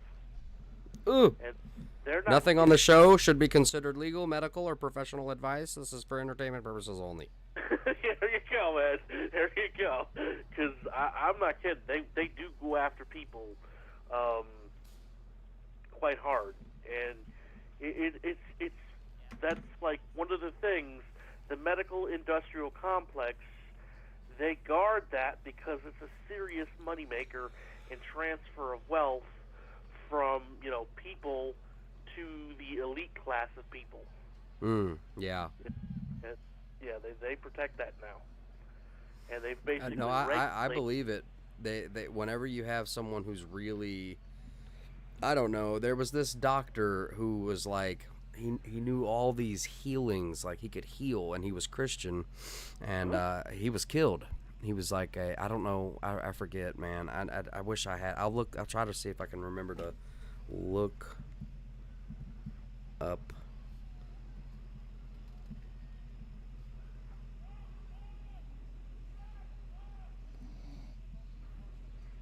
I believe he was assassinated. Yeah, it would not surprise me. I mean, there's many a man that they were trying to make the world a better place, and for their troubles, they got put out of it. You have Stan Myers, you have the guy who created the hydro engine, like a car that ran on water. Yes. That threatened the oil companies, so they had to snuff that out. Yeah, man, and anything like with the vaping, that goes against big pharma and big tobacco. And so, they have negative propaganda campaigns and all kinds of stuff like that. You shouldn't be doing anything with your lungs other than inhaling oxygen.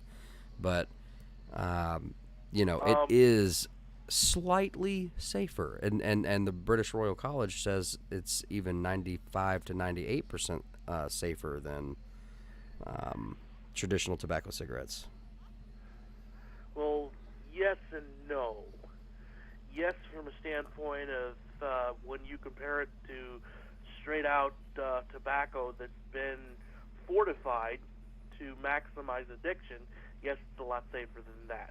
Exactly. And that's what I'm talking about. Not self-rolled, clean, what do you call tobacco like our forefathers would have smoked in a pipe. That's not what I'm referring to. Yeah, and then you have some of the vaping solutions that contain an acetate.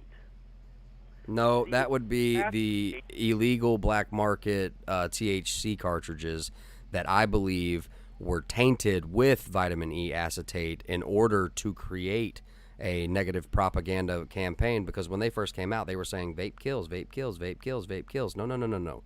It were a small handful of these illegal cartridges in most states, or federally illegal THC cartridges that had vitamin E acetate in them. And I believe that they were sent out on purpose. What? Do you know what vitamin E acetate is? Of course not. I'm not a chemist. It was a flavor preservative. Maybe. It helps hold Maybe, the but it's not in my vape. It from breaking down. But what it also does is it gets into your lungs and it doesn't come out. And I've worked in this industry for so long, and it is not and has not been an additive in any of the juice companies that I've worked at or any of the vape shops that I've worked at. And it's not in any of the vape juices that I've ever bought. The only singular time out of my 6 or 7 years in this industry that I've come across vitamin E acetates has been strictly in this case of these THC illegal cartridges or whatever those whatever those are.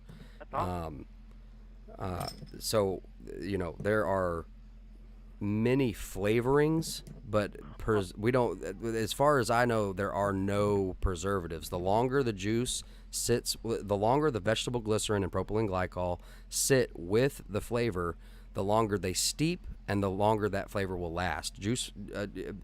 A lot of vapors consider e-liquid to almost not expire so long as it's kept in a cool, not hot, or, no solar rays on it. That it actually gets better over time, a lot like wine. It becomes even more steeped and sweet, and I can attest to that. But most vapors will not. Generally, we consider because most vapors have like a huge reserve of juices that they were like, I'm tired of that. I'm not going to vape it. So there's an entire shelf of vape juice that's half vaped. Anyway, it gets better with time, but eventually, after it's been on the shelf for 2 years, it's really, really dark, and it gunks up your coils, and the sugars in it or whatever the sweeteners are caramelize, and so you don't want that on the coils, because then essentially you're back to just inhaling carcinogens, and that was the whole point of trying to stop. Yeah, that makes sense.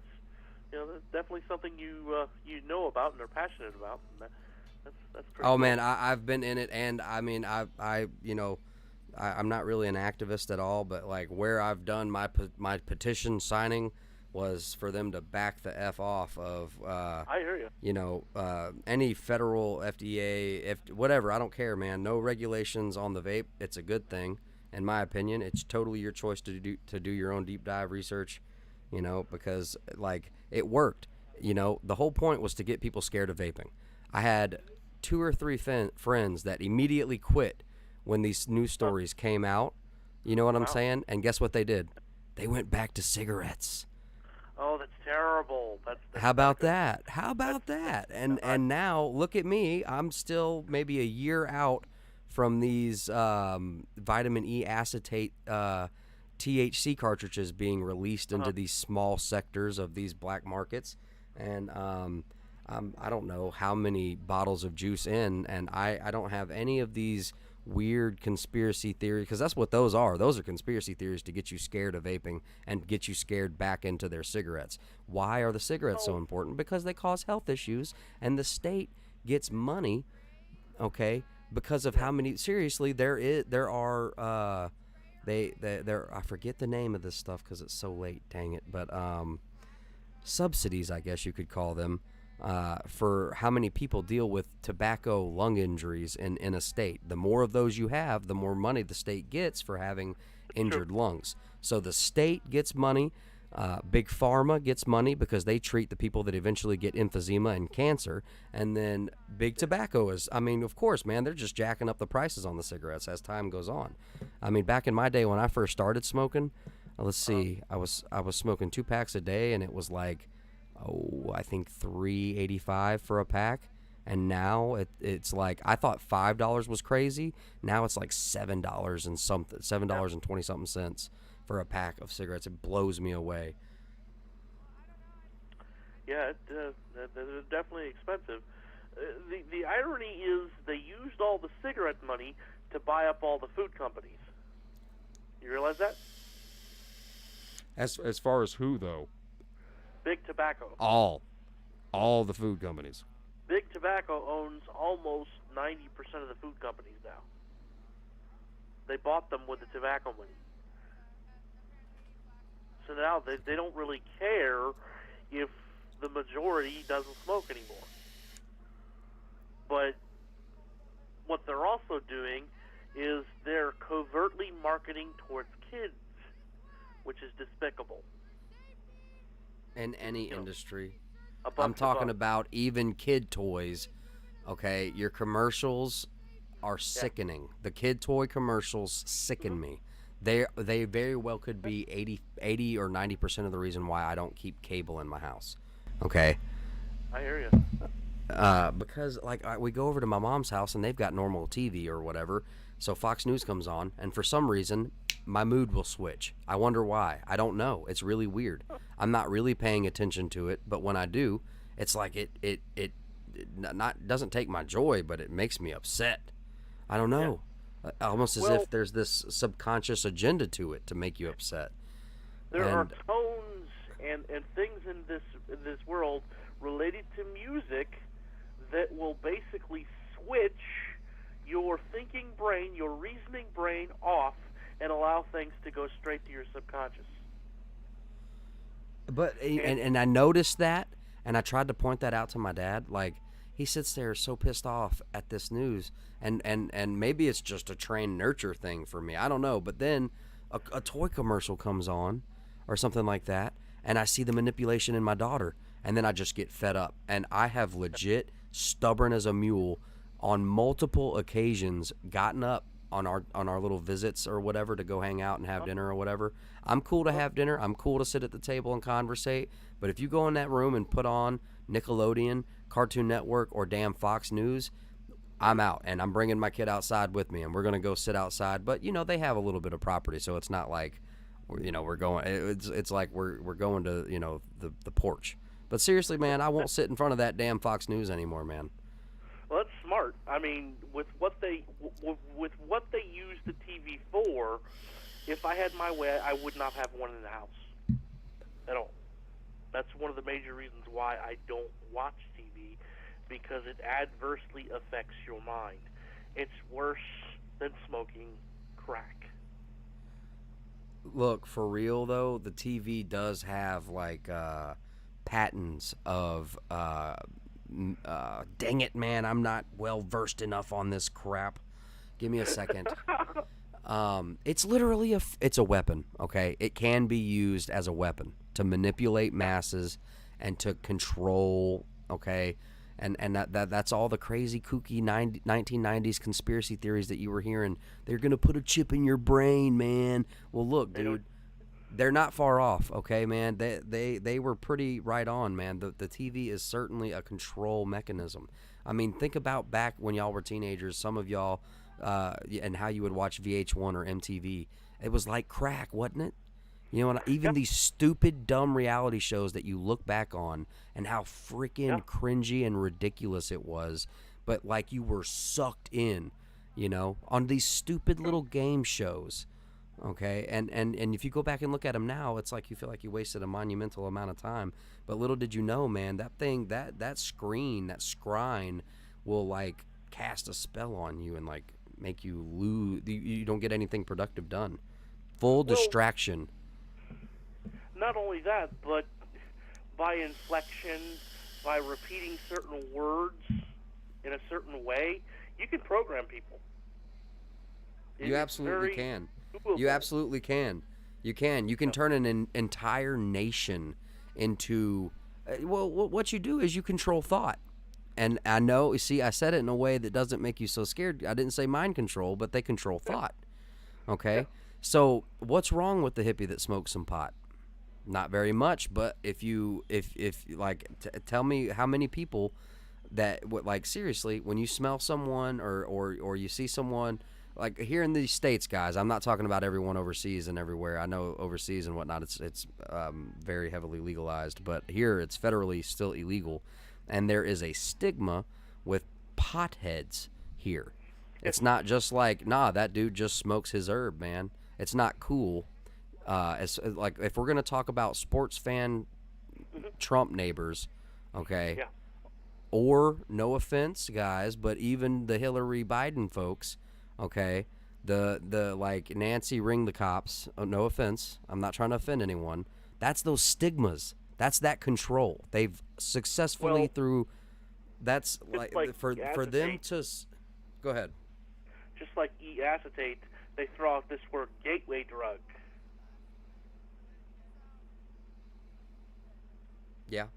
And then they're like, well, if you smoke a little pot, all of a sudden you're going to start mainlining heroin or something, and that's not usually what happens. Now I get it, but how often on TV when they start to tell like a like past drug testimonial, how many of them say that it started with pot? More than a few. Okay. It's legal in Quebec and it's still taboo. Right, that's the programming. Yep. For there to be a stigma on what someone else does in their own private time that doesn't bother you in the slightest, somebody told you to think that way. Do you know why they're starting to legalize it in the 50 states? In some You of know, them. some of me makes me feel like they want the masses doped. They want the masses to want to be doped. Yeah. Yeah.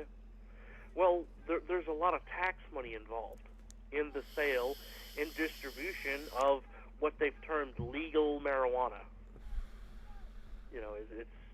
It's a multi-trillion-dollar business, and they want a piece of it. Because they've made it taboo, it's made its value intrinsic.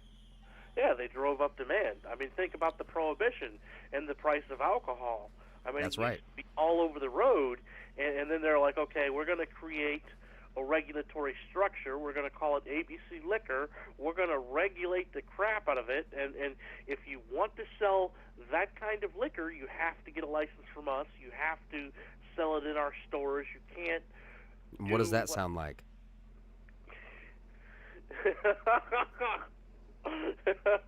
Kind of Orwellian, kind of like communism, but okay.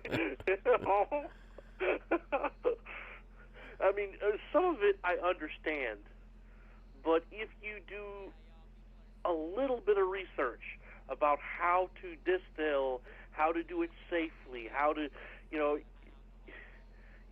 have to work at blowing yourself up, and if you do the research first, you're not going to be distilling with, anything other than copper or stainless steel. That's and right. The joints are lead-free solder, and you're fine. But, people are afraid of it. And it's very, very taboo to make your own alcohol. The cool thing about, the Wuhan Wiggle is there's been a lot of people thinking about, hey, I wonder if they would get upset with me making sanitizer. LOL. Yeah. So these people really. I mean, there's a hidden community of people that do a lot of distilling, and they've been pumping out the sanitizer like mad, which is just fantastic. Because I can't wait for them to legalize legitimate distillation. I want them to. Because I make my own distilled water, among other things. That's and awesome. I can make a very stout wine. I can't drink beer anymore. Basically, he told me not to, so we're not doing that. But that's not an edict for everyone. Okay? Yeah. The reason why I was told not to drink beer anymore is because I was talking to a bunch of people that were recovering alcoholics. So that, coupled with some other issues, I don't drink beer anymore at all. I mean, I've never been a heavy beer drinker, but one day I've never gotten a hangover until that day, and I was rolling around on the floor going, what did I do? Yeah. You ever notice you really remember the things that hurt? Oh, yeah. Yes, indeed. I mean, self-preservation kicks in and goes, I don't ever want to do that again. Well, that's- yeah. Yeah, man, let's see. I'm trying to think. Man, look. At the beginning of quarantine, it had become very popular about everyone making jokes about, like, getting started a little early with drinking and whatnot. Anyway, I have a bar that Tiff and I built. And for a while, me and Tiff were getting into, like, mixing drinks. And, she's not really a drinker. She has, like, immediate physical adverse effects where when she drinks literally anything, her face kind of swells up. It's weird. Not too bad, not crazy, but noticeably enough. And it's like, so she just stays away from alcohol. And I do this funny thing where when I drink, I don't know, I have this tolerance where I'll get a buzz and then it'll go away. So, like, my drinking has to be kind of continuous because my body burns it up so quick. The buzz. If I'm trying to feel a buzz, I've got to drink a lot. And I don't know if that pertains to what do you call? Do what? Or I don't weight? think it's tolerance. It's not tolerance. It's weight. It's body weight. That's exactly what it is. It has to do with metabolism and body weight, to be specific, because some people they do their urinary tract will cycle it through quicker than others. Then that's me. Yeah. I mean, they really will. I mean, you can put something in your body that your body doesn't like, and an hour later you're getting up for the restroom. Where some people. And not even really in an hour, for me. Yeah. So that's what happens to me, I think. Not to be too gross or anything, guys. Just because, like, I would say it, like, oh well, yeah, my body just metabolizes it so quickly. But it's, no, my body doesn't seem to metabolize anything very quickly. It's just, I think my body's like, oh, it's this crap again. Let's dump it out over here. Yeah, that's basically what happens. I mean, but look, I had a point. Okay. I had a point to the bar story. Okay. Okay, yeah. Let's hear the bar. I so mixing drinks, blah blah blah, and I don't know.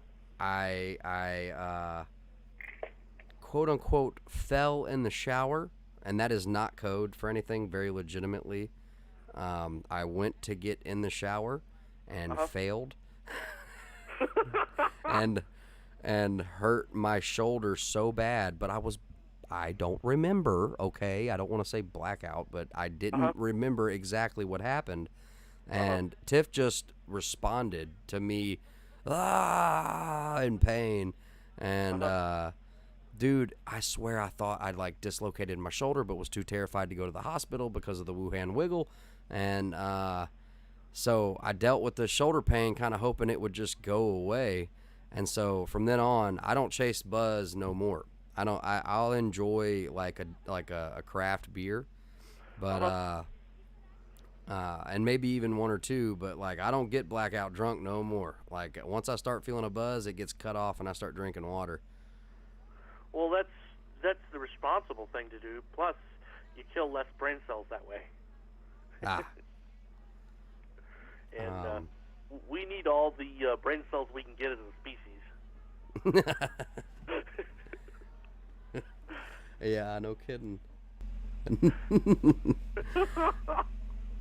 Especially after some of these videos of just some of this stuff's a real head scratcher. It's just looking at young children.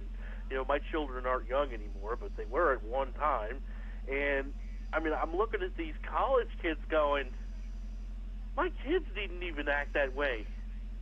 Of course, you probably know why. Why don't most kids act that way? What is it the job of a parent to do? To correct and sharpen. Yeah, to correct them, to train them up in the way that they should go, to make sure that if they're doing something, I mean, you don't always got to go to, whip the boy, but you go to, hey, I'm going to try to explain why this is a bad idea. And then if they don't get it, you got to escalate things. Who's that sound? Who does that remind you of? Yeah. Yeah, the father. You know, it's just like... Yeah. Exactly. And then... All right. Well, I tried to tell you. So... Yeah. Yeah. Yeah. And then one day you realize, oh, crap, I've turned into my parents. Yeah, man. No, Does it that really happen does to you? happen. Yeah, it happened. Yeah. Yeah. Yeah. About the first time it happened to me, I about fell off a stool. I was like, what did I just say? Yeah. I was like, I had yeah. to think about it. I was like, that was straight up out of my father. I mean, just wow. Right, I right, mean, yeah. He had And this thing. Tiff would he always was- say, go ahead. You saying? Go ahead.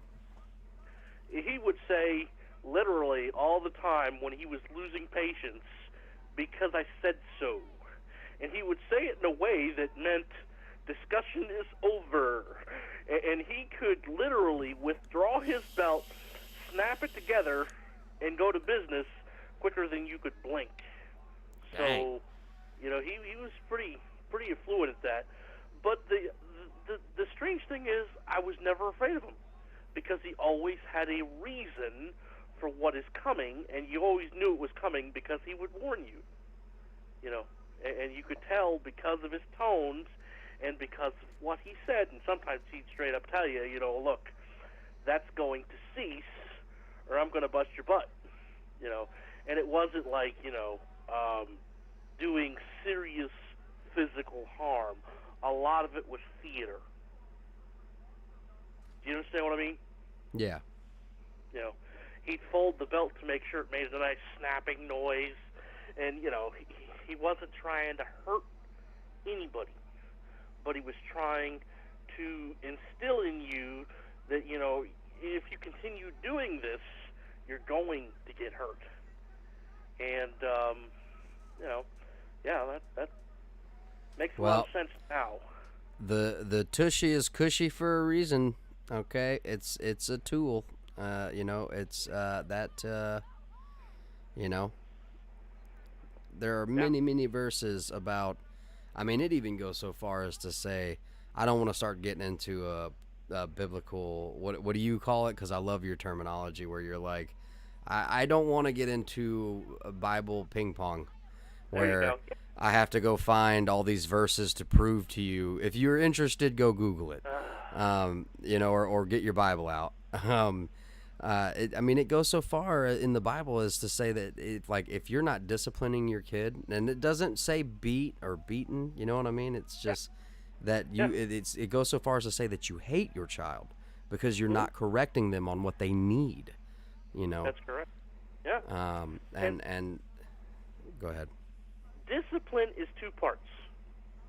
Mental regulation, which should come first, and then physical correctness if they're still not getting it. That should come second. You know, and that's basically the way life works. Think about time out for adults. What do they call time out for adults? Jail. Jail, yeah. So, I mean, you're not going to escape this no matter what you do. You know, it's better that you learn a healthy respect for authority now. Right, that's right. Later. You know, you're not getting away from it. You know, it's going to show up, and you'll either learn those lessons or it'll hammer you in the ground like a tack. Yeah, it really will. It really will, man. Protesters just got hit on I-5. Ooh. Oh, goodness gracious. Yeah. Guys, can you let me know, is that going on in Riot Buddies for Life right now? Doesn't look like it. Just Converge. Oh crap. All right, well, I'll get that link and drop it over in Riot Buddies for Life. Yeah. No, out of all the things I've done, do you know what I enjoy the most? What? Or second to the most? Being a father. That was the funnest, most rewarding thing that I've done, with one exception. I mean, it is such a joy to be entrusted with teaching and educating kids in a non-creepy way. I hate that I have to add that today, but yeah. I just don't acknowledge it when it comes to that. I understand that that's a reality, but I don't have any malintent. So I'm just, like when it comes to, Well, for some reason, I keep thinking about Biden and his discussion about his legs. I'm just, it's like, man, I can't wait to forget that thing. What's going on, man? I'm here on the 5. There are so many things out there that really are not good. Terrible. Evil. I agree with what you're saying. It's some things, they seem almost nonsensical. It's like when people come up to me and legitimately tell me in full volume, I don't believe in God. I don't have a belief. I'm not spiritual. I'm just like, okay. It doesn't mean anything to me. It's like somebody asking me where my purple hair is. I'm haven't really thought about it. It's not something I want. Just, it's like a non-issue. I dropped this over in Riot Buddies for Life for you guys. You know what else is? What? Being called a liar by most people. If you want to know whether I'm lying or not, you can tell based upon the things that I've already said. Yeah. Holy how crap, you know man. that's true? How? Did Hillary Clinton say one or two lies and stop? LOL. If you think about a congenitive liar, that they don't stop. And one of the hallmarks of that is people lie because they're This is horrible. When this shit just know can't get no worse, man. We done shot out here. And what I've done. You know what I'm saying? All these shootings and everything else. There are times when I'm trying to make up for that. The air. But there's no point in lying about it because one day, the bodies was just in the air in the car. The truth's going to come out. It always does.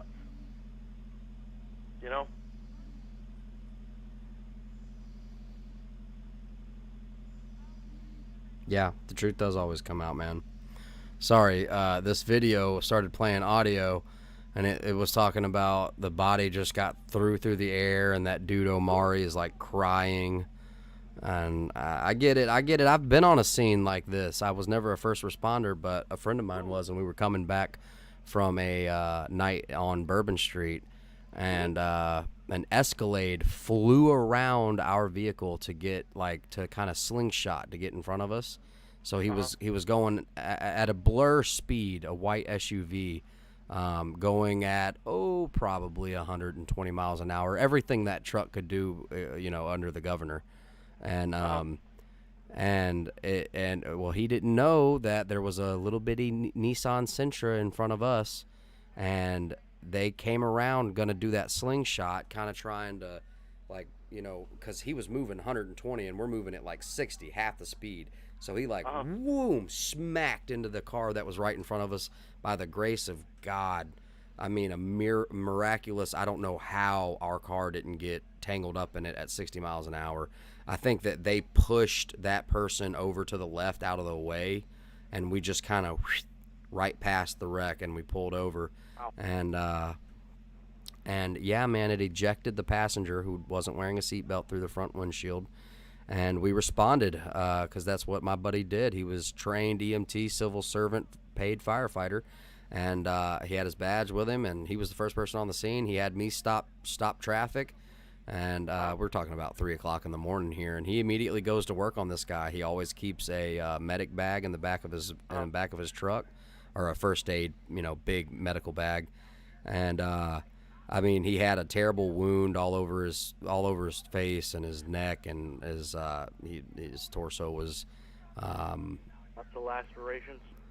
Well, because of the windshield and then the pavement and all that.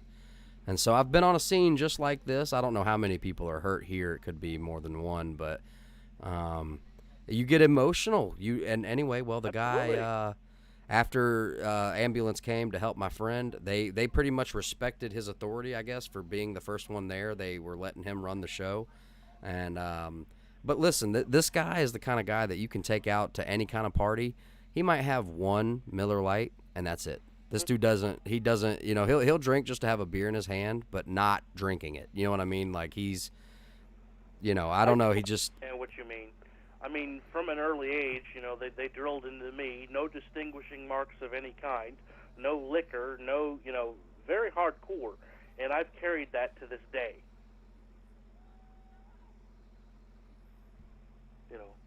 But the guy passed away, and he was running the scene. And my buddy was over there, and I mean, a tantrum just started. He just got pissed off because, I mean, he was really trying to work on this guy. This guy was there. He was a little bit responsive. He was kind of normal at first. And then I guess his brain started to catch up to what was kind of happening.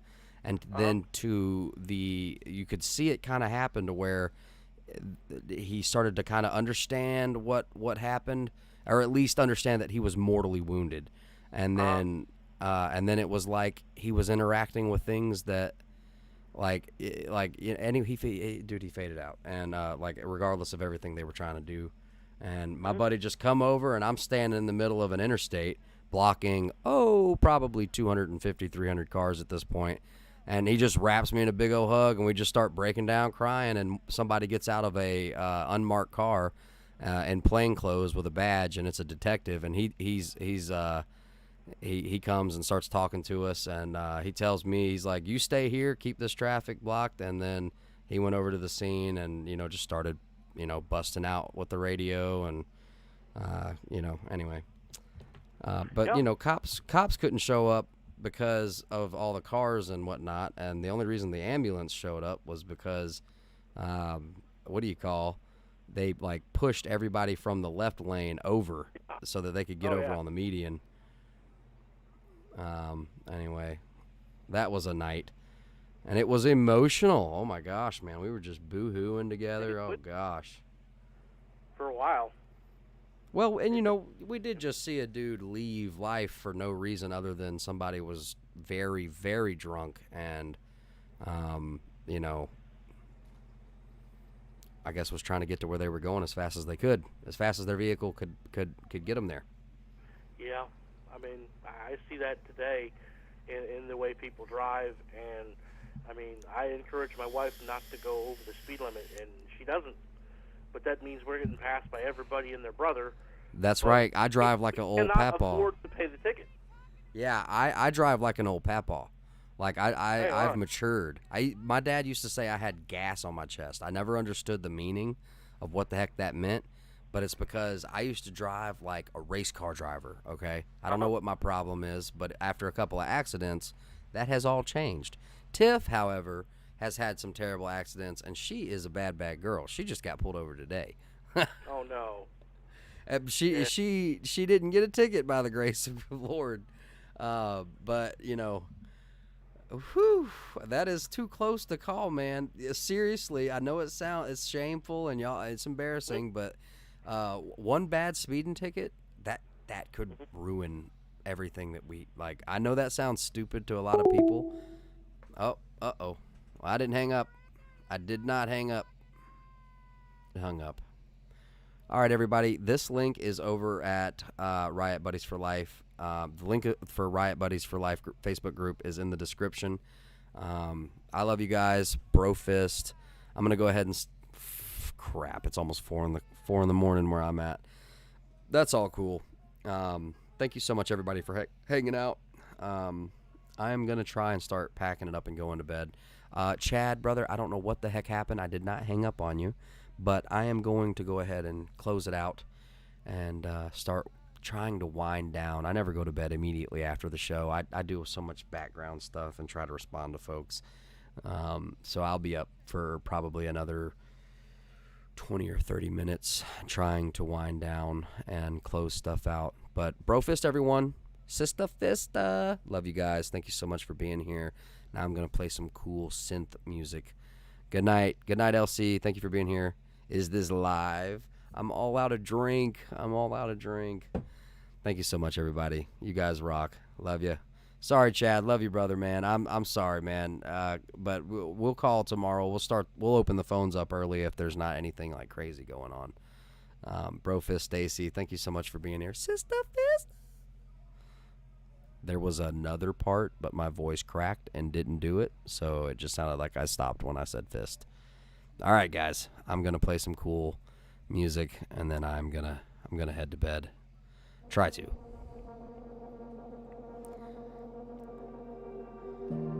Brofist. I'm out. Kaboom.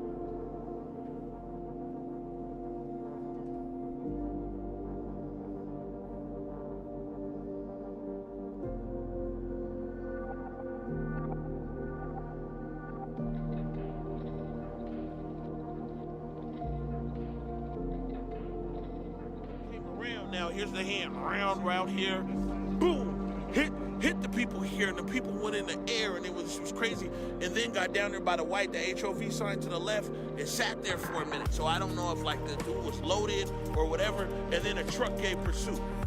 Yup. Good God, man. Like I said, there just gotta be more people on the side of humanity. You ain't gotta be on the side of a protester or the side of the mayor or the side of whatever, man. But we need more people who can be on the side of humanity. Cause this shit I just see tonight.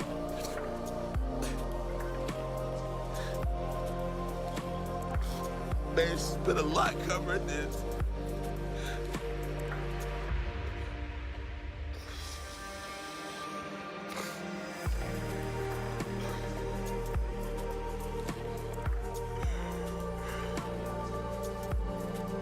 Man.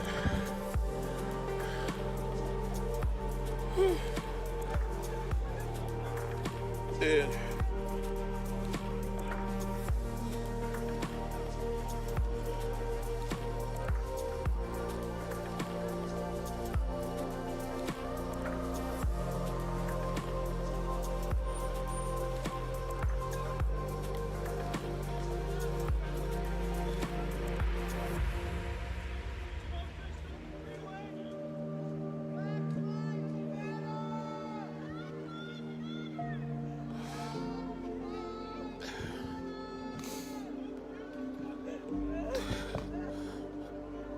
Man, I don't even know what to say. Of what I witnessed right here.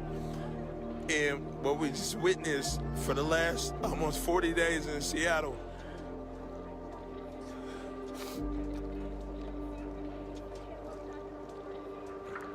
Good God, man.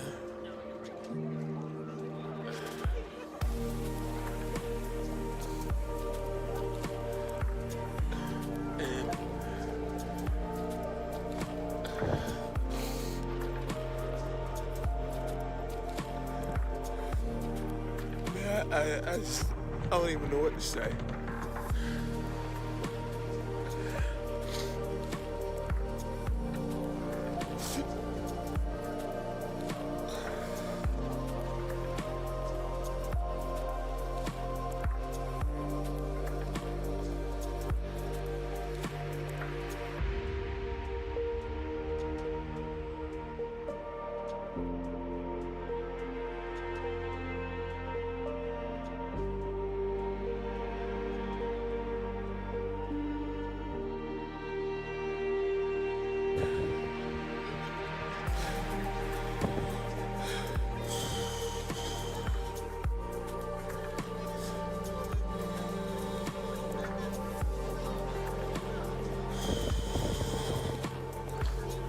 I'm all right, Dad. Thank you. I'm a, whenever I get off this